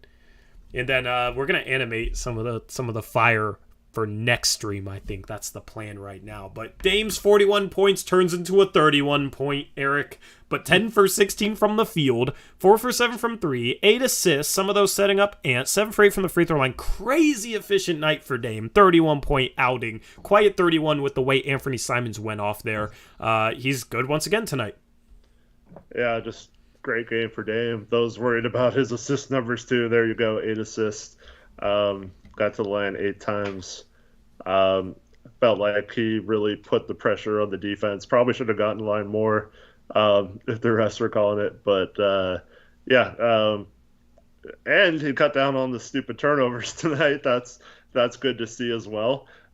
So yeah, just great game from Dame, and didn't really have to do a whole lot. But yeah, he's a team like Denver can't really contest shots at the rim, and he was getting there with ease, blowing right around people, and love to see it. Yep, absolutely. Why is Keon Johnson next? They're glitching again. Oh yeah, because we had more than 9. Whenever there's more than 9 player cards, it glitches out the order. But we get to see Keon's and Jabari's for the first time in a while and get to talk a little bit about them because there are some garbage time victory minutes. But Anfernee Simons, Eric, breaks out of that slump, 11 for 17 from the field, 7 for 12 from 3, was 6 for 6 from 3 in the third quarter, and had 22 points in the third quarter despite not playing the final 3 minutes of it. That was one of the craziest stretches I've seen from a player in a long, long time. That was Dame-esque. That's up there. We've seen CJ McCollum have 50 points, 29 minutes against a bad team. We've seen Dame go off against some bad teams, but they're down going into the third quarter against a good Denver Nuggets team. And the way he did this, man, this was the first time where... It's not the first time where he's went off, but I think this is the hottest he's probably ever been in a NBA game. He's never gone off over the course of a few minutes like this. He's never done that before, right? Dude. Yeah. Well, no, he was 9 for 9 that one Indiana Pacers game, but it was the course of the game. Right. 6 for 6, and I don't know how many possessions it was or how short of a time span it was, but it was one of the craziest runs from a player I've seen. Worldwide Wob said that was one of the craziest heat checks he's ever seen. And he was,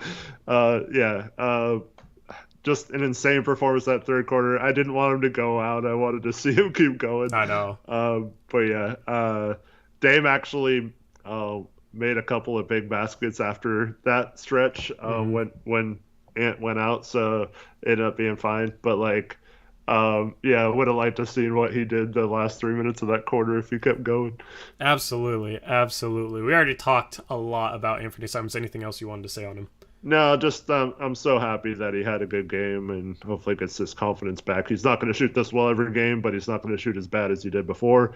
So just get back into that consistent range of being the player he is, and this should give him a lot of confidence to do so. Yeah, and get that points per game above 20, because if the Blazers keep winning teams usually have 2 All-Stars, Eric. Mm-hmm. And he said he wanted to be an All-Star. You know, it's going to be tough in a guard-loaded West, but defensively he's been getting it done. Also had 5 assists tonight, which is nice to see. He was averaging like 2.5 going into this game, so it'll be interesting to see if this sparks him for some follow-up games with some similar production. He didn't really get going until the third quarter, but once he got going, it was awesome to see, and hopefully this gets him settled in for the season. Moving on, Jerami Grant was quietly really good tonight, Eric. 21 points, 2 boards, and assists. I mean, the 2 boards is a great in 36 minutes for your power forward, but 21 points, 2 boards, and assist, a block, 7 for 13 from the field, 1 for 6 from 3, meaning he was 6 for 7 inside the arc. Also got to the line 7 times, made 6 of his free throws. He was really good off the dribble. I said before this game on our second channel, Blazers Uprise Live, we stream Mondays, Thursdays, 3:30 p.m. Pacific, link in description. I said on the pre-game show that I wanted to see Jerami Grant be aggressive tonight. Mm-hmm. And I want to see him attack the rim. And he did that. And he looked good doing it. There was back-to-back possessions, or it was close to back-to-back possessions, where he had Aaron Gordon guarding him, who's been labeled as a really good defensive player. And he just made it look easy scoring on him. Mm-hmm. I really liked what I saw from Grant today. And I hope that Grant remains aggressive off the dribble, because he's really, really good attacking the rim off the dribble. Yeah, imagine if he hit his threes tonight. Like, it would be even crazier. But it's such a nice weapon. And like I said earlier, there was a time where Ant had just hit a bunch of threes, and they had like 2 or 3 people shadowing him, and they were not going to let Anfernee Simons get another 3 off. And he just passed it to Grant, and he just drives right around Gordon and scores. It's nice to have that option. And Jerami Grant's been really good all season and is continuing to play at a high level. He's the perfect third guy to put next to Dame and Ant, man. Mm-hmm. He's the perfect third guy. He's the third guy that Dame and CJ needed for so long. Yeah, I agree. And he just makes it look easy. Like, we talk about how Sharp just looks effortless out there, but like the way Grant scores the ball, it's just length and skill set is what it is. So 21 points for him. Had 23 on opening night. Had shot the 3-ball really well until tonight, but I mean, he hasn't forced threes. He hasn't forced bad shots. He's taken what's there. Honestly, he could be a little bit more aggressive. So let's move on. Doesn't have to be yet though. Yeah. You know, pick and choose your spots. But attack when you can, especially when you have some weaker defenders on you, which will happen when you have Dame and Ant out there on the court. Yusuf Nurkic tonight, first half was terrible offensively, 0 for 6. Finished 4 for 6, though. This was 12 rebounds against Jokic, 6 assists. Jokic got into foul trouble, 13 points. Yes, he didn't finish well in the first half, but he played 35 minutes against Jokic without fouling out, right? And in the second half, he didn't let the struggles of the first half get to him mentally. He finished better and finished some tougher looks in the second half than he was missing in the first half. So overall, especially when you consider the defense, I don't think this was a bad game from Nurkic at all. I think he was solid, just missed shots in the first half and then pulled it together in the second. Yeah, and got to the free throw line 7 times. That's a good sign, because that's something that's been... I don't know how many free throws he had shot beforehand, but I know there's at least 1 or 2 of the 3 games early on. He only got to the line twice. So getting to the line 7 times both contributes to fouls against the other team, but it also he's shooting the free throw really well this year. Yep, and he is 17 for 20. Yeah, 85%. Man, it just seemed to like he just can't seem to like get some of those easy ones to go down in these games, and it is frustrating. I understand why people get upset with him, but like outside of him missing easy lay-ins, there's not much to complain about with his performance tonight. And I thought he at a lot of times this year, did he turn the ball over at all? Yeah, there's no turnover listed on it, so I assume not. So a lot of times he's been forcing some of those passes, especially on the some of those cuts where one of the guards goes backdoor. And tonight he had a really nice one to Dame over the top. He got it higher than he had been getting it. He didn't try to like force it low. And yeah, just really good passing, I thought, from him tonight. Yep, absolutely. Yeah, 0 turnovers, 6 assists. Gotta give him credit for that as well. Let's move on and talk about Shaden Sharp, 4 for 6. Eric, 1 for 2 from the three-point line, 2 for 2 from the free throw line in his 16 minutes. Honestly, man, I feel like he fed off the energy of the crowd after Anfernee Simons got hot, because he hits a 3, then, dude, that move he had where he drove baseline, weaved back to the middle of the court, pump faked, and then did that up and under move, that's a pro move. Mm-hmm. If he can do that, because that's the thing, is like, most guys his size would have actually been blocked on that move, but he's so explosive, he was able to finish it. If he can start to do that type of stuff, then his creation ability off the dribble is something you got to take seriously. Yeah, I forgot who passed it to him, but in the first half, he had a nice play where I think he missed a jumper, but we got the rebound, and he had a nice cut and finished around one of their bigs. So, yeah, his finishing has looked really good when he's not trying to throw down like an incredible dunk putback or whatever. But, yeah, I thought offensively the only real complaint I have is I feel like he's a good enough shooter. When he gets those kick out passes, he's got to shoot them right away. Don't hesitate. It's the same thing we've been saying about Josh Hart. So offensively, I think that's the only concern right now. Other than it would be fun to see him be a little more aggressive and drive to the hoop more based on that drive we saw. Like that was a pro move. Like do that more often. But yeah, other than that, his defense, I thought this was his worst defensive game by far. But second night of a back-to-back for a rookie, you know, like I mean, he's not going to be perfect every night. So just fun to see him, and yeah, the crowd loves Sharp. They want to see him shoot the ball, and I agree. He was kind of feeding on that. Off that, he had I forgot which basket it was, but after one of them, he had a big smile on his face on the sideline, and yeah, it's cool to see him play and play meaningful minutes and not be. I mean, this is a game where we're playing one of the best teams in the West, and we win big. And he doesn't even play in garbage time, Tori. He wasn't in there in the 4-minute lineup at the end, right? Like, he's so good, he's not even in our garbage time lineup. That's how well he's playing. I thought that too. That was funny. So he plays 16 minutes of non-garbage time and was effective in those minutes. Yeah, but as far as like the whole step back decision thing, like I'm not concerned about that. I just think he needs time to. Oh, not concerning. I just want to see him pull up right away. yeah. I think he just needs time to be able to comfortably catch and shoot the ball quickly, while also being able to read if it's a situation where he should attack the incoming closeout or shoot the ball. And that's only going to come with reps. And, you know, with the game moving as fast as it does, like, that's something he'll need time to truly, like, learn how to read. Because, you know, with his athleticism, like, he would love to drive past a closeout and go and put a poster on someone. You know what I mean? So, that air ball where he passed up that shot and then ended up shooting the step back, I think was him just, like, not knowing how to read that situation yet. But in the future, that's something he'll have down. Absolutely. Yeah, I'm not worried about it improving. I'm just saying, like, it's hard. Like, we're nitpicking little stuff like that with him in his fourth game. That's crazy. Yeah, absolutely. It's only his fourth NBA game, man. It feels like the dude's been here, which is awesome. So, yeah, I'm enjoying what I'm seeing out of Sharp. And he's the team's been fine with the minutes he's been out there. He was the highest plus-minus the previous 2 games, actually. You know, that there's a bunch that goes into that, but just as long as he's not hurting the team. And he was tied for the highest plus-minus on the bench. Well, I guess you don't count Greg Brown and Jabari Walker, but in his 16 minutes, he was a +7. Yeah. So, you know, just as long as the team's being able to be a good team with him out there on the floor, that's fine.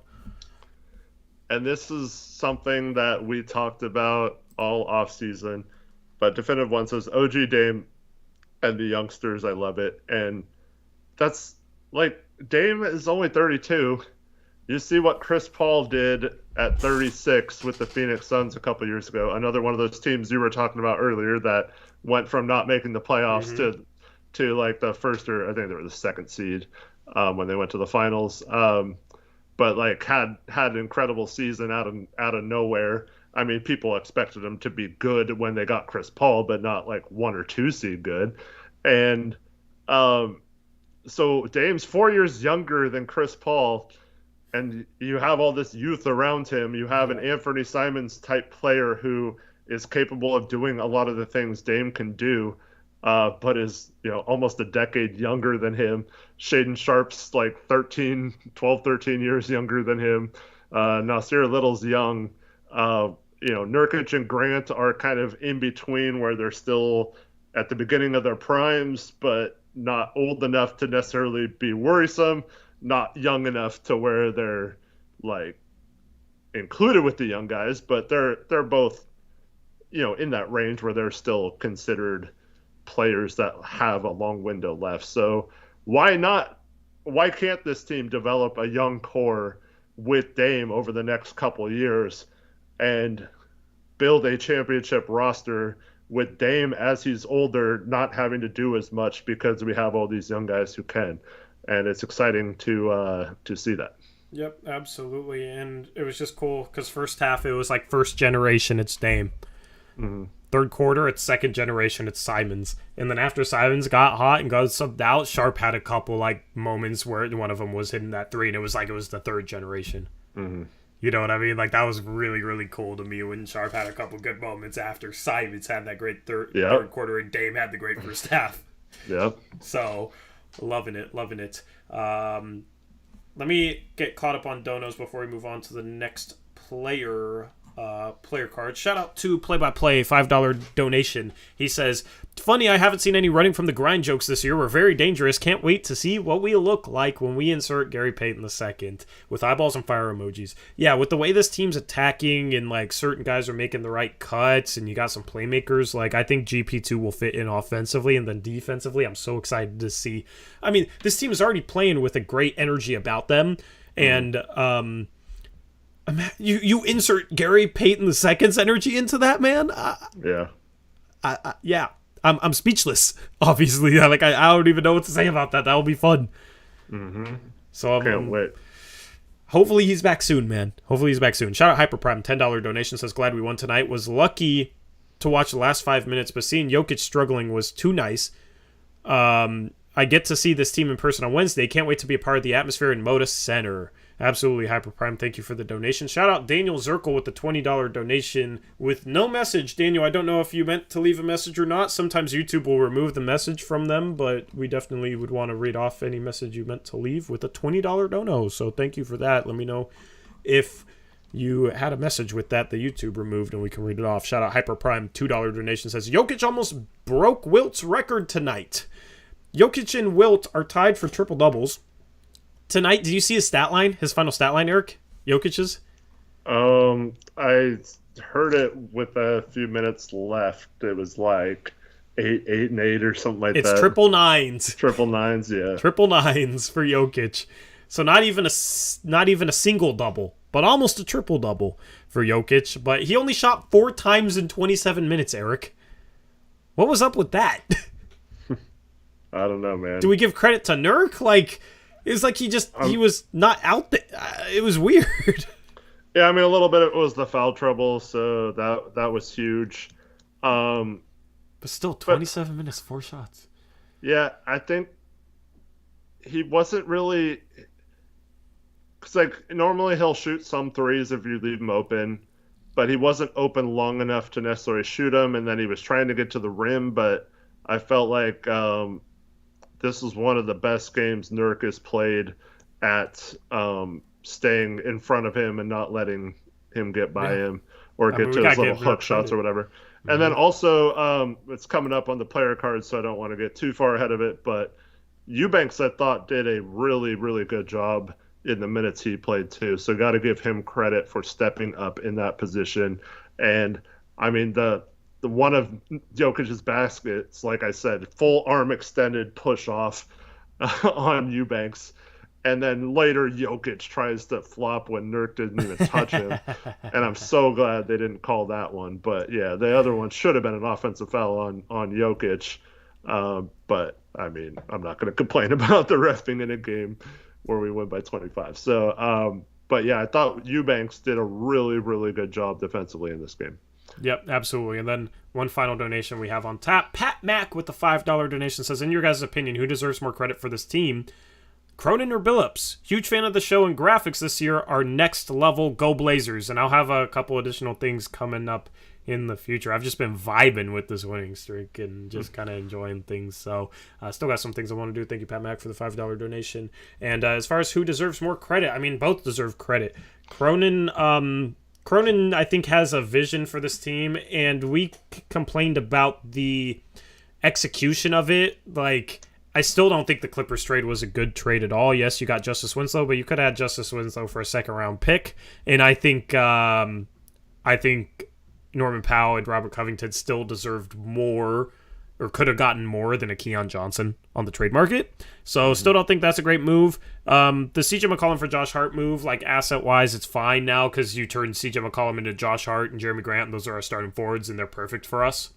So execution of the CJ trade was good. And then, I mean, like, a lot of these pieces were already there, though, like Nas, Dame, Ant.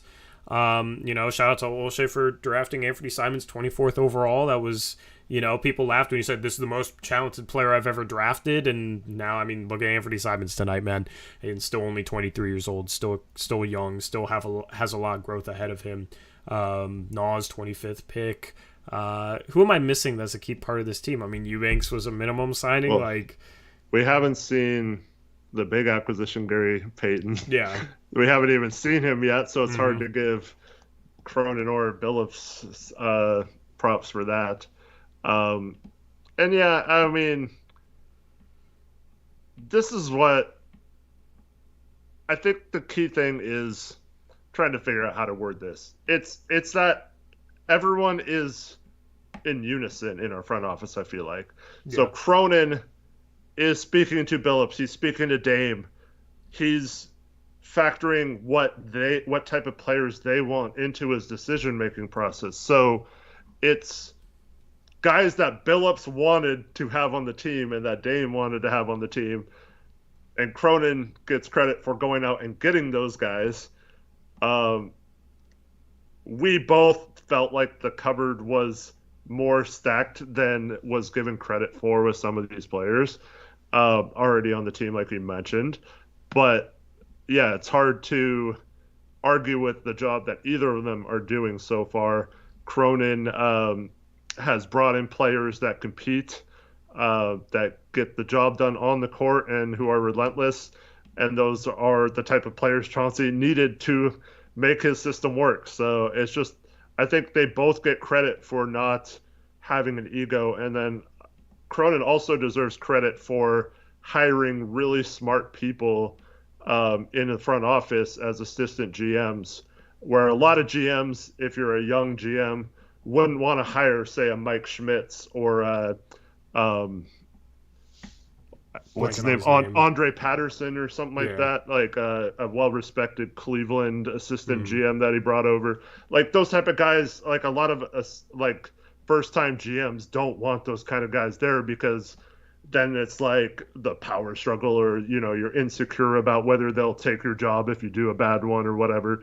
So I think that's one of the keys to Cronin so far is that he has been willing to listen to and get multiple people, smart people's input into the decision-making process and isn't afraid to, give some of the credit. Good, dating back to like Kevin Pritchard days, we had this, he gets fired because Paul Allen and him had this like power struggle over who drafted who and who's getting too much credit for the team. You know what I mean? Like, yeah. I don't feel like Cronin will deal with any of that. He doesn't care about getting the credit. He just is going to do his job. So that's where I will give Cronin props for, is that he's listening to the people around him and giving them the things they need to succeed. And then it's on Billups to actually succeed with those pieces. And so far this year, can't argue with any of the jobs they're doing. Yep, absolutely. All right, let's wrap up these player cards. Nasir Little, 4 for 6 from the field, 2 for 3 from 3. Nice to see him hit some threes. He played a little bit in garbage time to pad the stats, but the one three he missed was a heave as well. Was like a 3/4 court heave. So nice to see him have another efficient night. 11 points in 18 minutes. He's starting to round back into form, and that's a very good thing for this bench unit. Mm-hmm. Yeah, that nice play where he drove right by, I forgot who it was, Jeff Green or someone, and had a nice dunk. So that's what you need from Nose. He's getting to the rim. Outside of the first game, he's had 3 now really good games in a row. He's just going out there and playing, man, and he's not messing up on defense. He's making the right things, whether to shoot if you're wide open for 3 or driving to the basket and finishing strong. His pull-up little 15-footers looking nice. A lot of things to be happy about Nasir, and I once again am very happy with the way they're treating it, like where they don't necessarily need him to break out this year. If he does, it'll help a lot, but we don't necessarily need him to be a world beater right now. So just let him develop at his own pace, and it's fine. We have him locked up for 4 more years after this one. Just let him figure it out on his own, and don't really mess with his mindset too much. Just let him earn the minutes, and certainly is looking like he's earning more right now.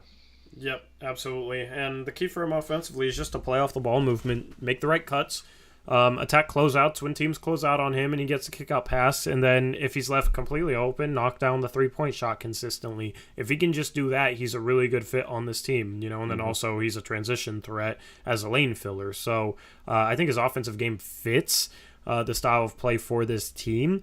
It's just a little bit harder if he's not knocking down threes and defenders don't have to run out all the way, and then he's not able to make him pay. So I think that's a key for him in order to truly become like an efficient scorer off the bench that really fits in with this lineup. And it's nice to see him go 2 for 3 today. It was basically 2 for 2, and then he had a 3-point make last game. So hopefully he's finding some shooting consistency. Yeah, absolutely. Josh Hart, 11 rebounds, 6 points, 1 assist. 3 for 7 from the field, 0 for 2 from 3. 0 for 1 from the free throw line, had a turnover. Just rebounded well, didn't really do much offensively. Not a high assist game like he's had in previous games. Passed up a couple open threes, missed a couple of threes. He was just kind of the fifth guy offensively tonight. But that's the thing with Josh Hart, is like on a good night, he can be the third guy. On a night like this, he's not going to try and get his shots even if the other guys have it going. You know what I mean? That's why I love him as a role player. I already talked a lot about Josh Hart earlier in the stream, but just fits his role perfectly, and will take a back seat to other offensive players, and we'll just still rebound the ball, we'll play defense, we'll still make the right play, we'll still get the ball up early, which helps out guys like Damon and, a guy like Josh Hart being able to grab and go and push. So, yeah, another solid game from him. Yeah, he's one of the best players I've ever seen at impacting the game without counting stats.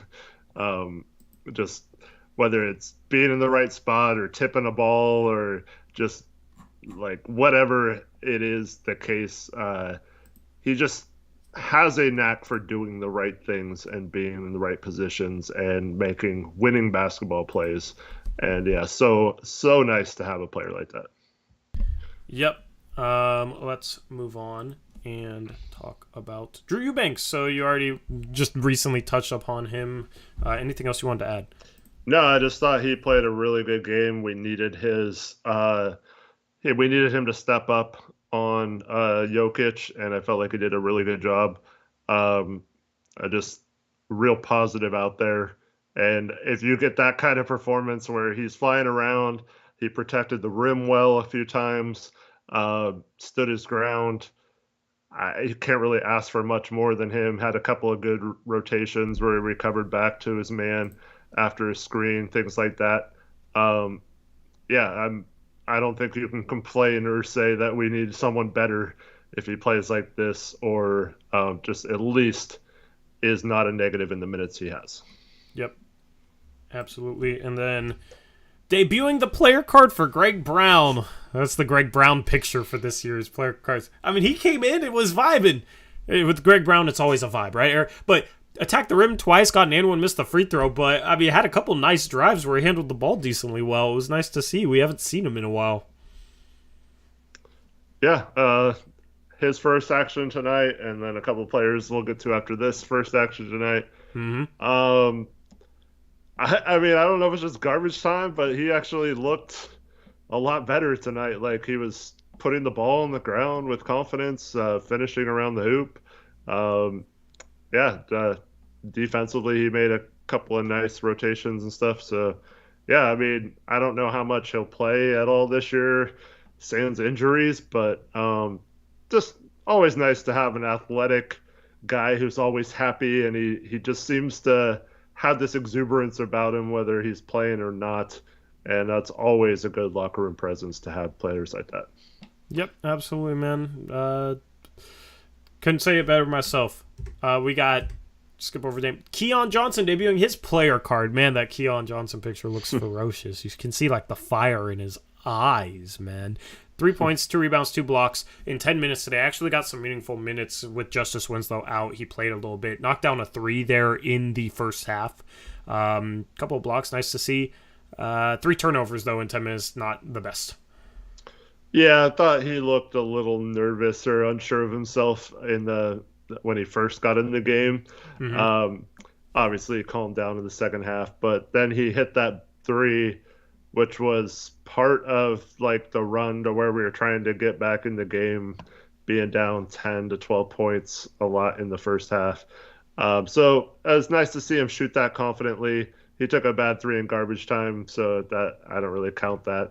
But yeah, other than that, cut out the turnovers. If you're going to have a role on this team as someone who's not really handling the ball a lot, you can't be turning the ball over.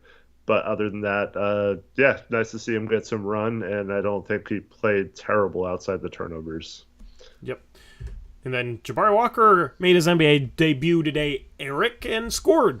Had a couple boards and assists, and his first NBA bucket. Yeah, I really want to see this guy play on like meaningful minutes too, but I know it's not going to happen this year probably. But yeah, that coast-to-coast drive behind the back dribble was nice, yeah. I mean, but like the way this team plays, man, if he ever has to play because guys are injured, I think he can come in and have an impact. He'll get catch-and-shoot threes with all the shot creators that he could potentially play next to, and then defensively, I think he's a smart defensive player, and all these schemes that the Blazers are running in game, they're probably practicing as well. All right, I would make the assumption that they're practicing the stuff they're doing in game. So he's getting reps and practice on it. I think this is a guy that, in a pinch, you could put him in. He's not going to hurt the team. And you're talking about a dude who is almost undrafted. So, and still very, very young. He did play 2 years at college, but he was a young sophomore. So he's a developmental piece long term, but I mean, even tonight, it was his first NBA game, and I know it's garbage time, but I'm sure he was nervous. It's your first NBA action. This is what you've waited your whole life for, and he just seemed calm, cool, collected, like, whatever, like it wasn't a big deal to him, which is a good thing. I think he's going to be a good player. Yeah, and if we ever do struggle rebounding the ball, this guy can rebound too. Yeah. There's no doubt about that. So, nice to see him actually play. And, that's the unfortunate thing about being so deep. It's cool because Sharp was the 7th pick, so he's going to get some minutes. But guys like Jabari Walker probably don't have much of a role this year. But, hopefully we start blowing out some teams so we can see some of these guys play every once in a while. Yep, I agree. Let's go around the NBA. We got about 10 minutes left here on the post-game show because I need to go get some food. I ordered food and right at the start of that third quarter, and I got so distracted I forgot it got delivered, and then I had to do the post-game show. So rest in peace to my killer burger, guys. I still haven't eaten today, so I don't know. I'll go feed the burger to the cats or something. We'll figure it out. But let's go around the NBA. We had, I need to update this too. This is from opening night, but there was 8 games today. We did picks against the spread earlier today over on our second channel, Blazers Uprise Live. Yes, another plug for that. Go subscribe, link in description. But let me get around the NBA in here. And I do want to redesign this around the NBA. Whoa, it's big now. What in the world? I do want to redesign the graphics on this around the NBA segment. It would be fun to do. But you got the Pacers losing to the 76ers. The Sixers finally won a game, Eric. They started off 0-3, but finally took care of business. Let me pull up the box scores here. For the Sixers...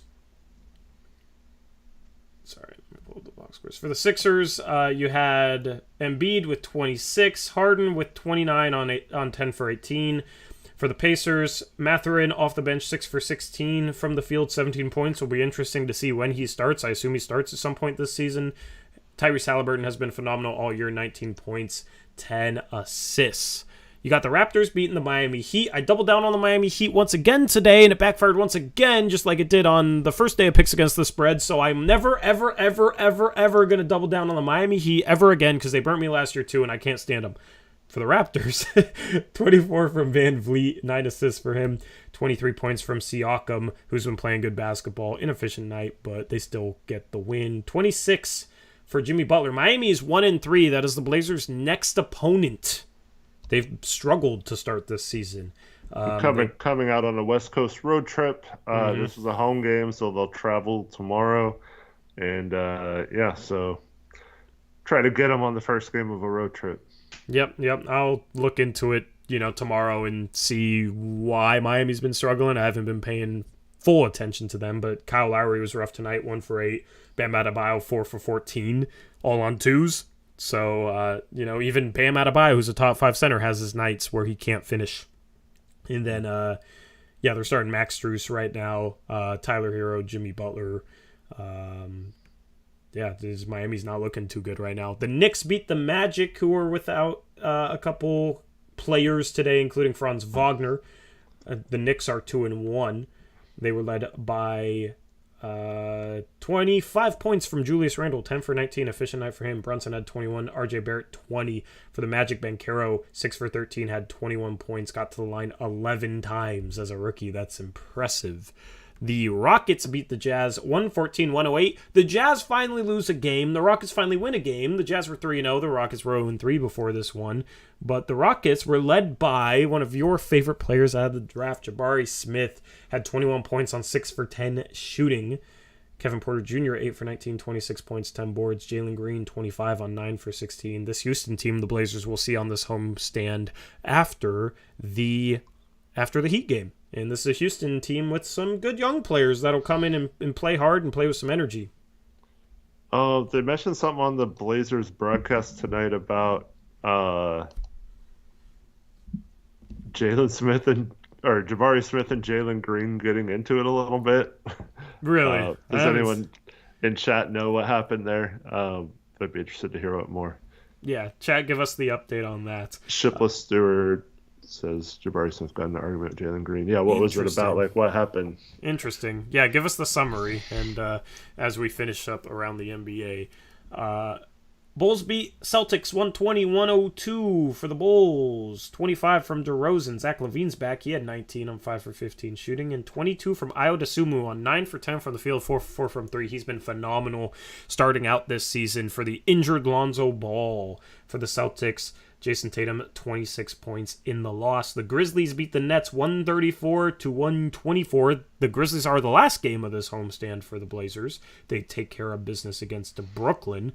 In the loss, both Kyrie and KD had 37 points. KD shot 14 for 20. Kyrie shot 14 for 24. Even Nick Claxton, 7 for 10 in the starting lineup, but they could not play any defense against this Grizzlies team. John Morant, 38 points, 4 for 6 from 3. He shot the 3-ball phenomenal this year. His shot looks better. Desmond Bane, 38 points as well. So you have teammates combining for 37 and also teammates combining for 38 on both sides of this thing. So that's quite an interesting box score to look at. Dylan Brooks is back, 2 for 13 for the Duck alum. And then the Spurs are 3-1. They beat the Timberwolves 115-106. They were led by Devin Vassell, who had 23 points. Jakob Poeltl, 14 points, 14 boards. The Timberwolves 2-2 with a couple bad losses against the Jazz and the Spurs. The Spurs are 3-1, just like the Jazz. Maybe those aren't bad losses. Maybe those teams are actually competitive this season and not tanking for Wemby. We'll see. And then look at that beautiful score on the bottom. Blazers take care of business against the Nuggets. Pretty. 135-110. The Blazers are 4-0. Wait, did we have standings? Did Chris do standings for these? Yes, perfect. Oh, yeah, I forgot. Look at that beautiful emoji. Look at Portland #1, man. Only undefeated team left in the Western Conference. What are you? It's just beautiful, huh? And then Memphis, San Antonio, Utah at 3-1. 3 winless teams: Lakers, the Sacramento Kings, the darlings of the preseason, and the Oklahoma City Thunder. Oh, I love seeing that at the bottom, the Lakers too. That's so nice. Although I will say, Chris, next time just make the Lakers 15. Yeah, make the Lakers 15. Always put them on bottom if you can. Let's take a quick look at the Eastern Conference standings. The Bucks are still undefeated, but have only played 2 games. The Magic, the only winless team. They were one of my Cinderella play-in teams. I had them as a 10 seed. They haven't looked too well. They've been competitive, but been a little bit injury-prone to start the season. We'll pay more attention to these standings as we get deeper into the season, of course. Here are the next 5 games for the Portland Trail Blazers. Miami, Houston, and Memphis to wrap up the homestand, and then Phoenix on back-to-back nights. I will be live streaming those over on my friend Gabe's Suns channel. He's a Suns fan. Suns Valley Podcast is the channel name. Search it on YouTube if you want to go subscribe so you don't miss those play-by-play streams. I will also let everybody know who's in our Discord. I'll tag everyone when we go live with those, and I'll tweet it out so you can follow us on Twitter. You can join the Discord. I'll post a Discord link in chat because I don't know if the one in description is broken. So feel free to join our Discord. We tag everyone in that Discord whenever we drop or do anything. Anyway, that's around the NBA. Any final words for this phenomenal game tonight, Eric? Just an awesome performance by the Blazers. I was not expecting them to play super well tonight. I was hoping they grind out a win, but it was a good team on a back-to-back, and just to have that performance in the second half, to see Ant get out of his slump, to see Dame still have a great game despite not really having to do much, just great basketball. And this won't affect this, but did you know that, let me get the exact thing here, they have not lost a game when, hold on, I'm trying to find it. Stall. Stalling. Like, yeah. Okay, yeah. So dating back to last season, the 4-game win streak before the All-Star break, Hart missed one of those games, but all 4 of these players played our first 3 games. That's Hart, Winslow, Nurk, and Ant. Those 4 players have never lost a game when they all play together in a Blazer uniform. They're 6-0, thanks to luxury tax for that. And tax, yeah. And when we're missing, one of the players like Hart or Winslow, we're still winning too. So, it's they haven't lost a game. Maybe they'll never lose a game if they all play. So, pretty cool. 82-0, baby. The dream's still alive. Anyway, thank you to everyone who tuned in for this post-game show. Leave a like on your way out of here, by the way. We're at 360. Let's see if we can hit 400 as we end this stream. It's the easiest way to support the channel, but you can also become a channel member by hitting the join button below. Thank you to everyone who donated. Thank you to our moderators. Shout out to all of you guys. We have videos, probably a couple different videos coming up tomorrow. A mailbag from Eric, maybe a stream highlights thing, and then a Believe in Blazers podcast tomorrow night or early on Wednesday. That'll be on the second channel, Blazers Uprise Live. As I said earlier, subscribe to that as well. This has been the Blazers Uprise postgame show presented by Bet Online. Thank you to them for sponsoring. Remember, use code BELIEVE, BLEAV, to receive 50% rewards. We're out of here. We'll catch you guys with another live stream on Wednesday as the Blazers take on the Heat and try and push to 5-0. Hopefully you guys have a good rest of your night. Until next time, as always, peace out. Go Blazers.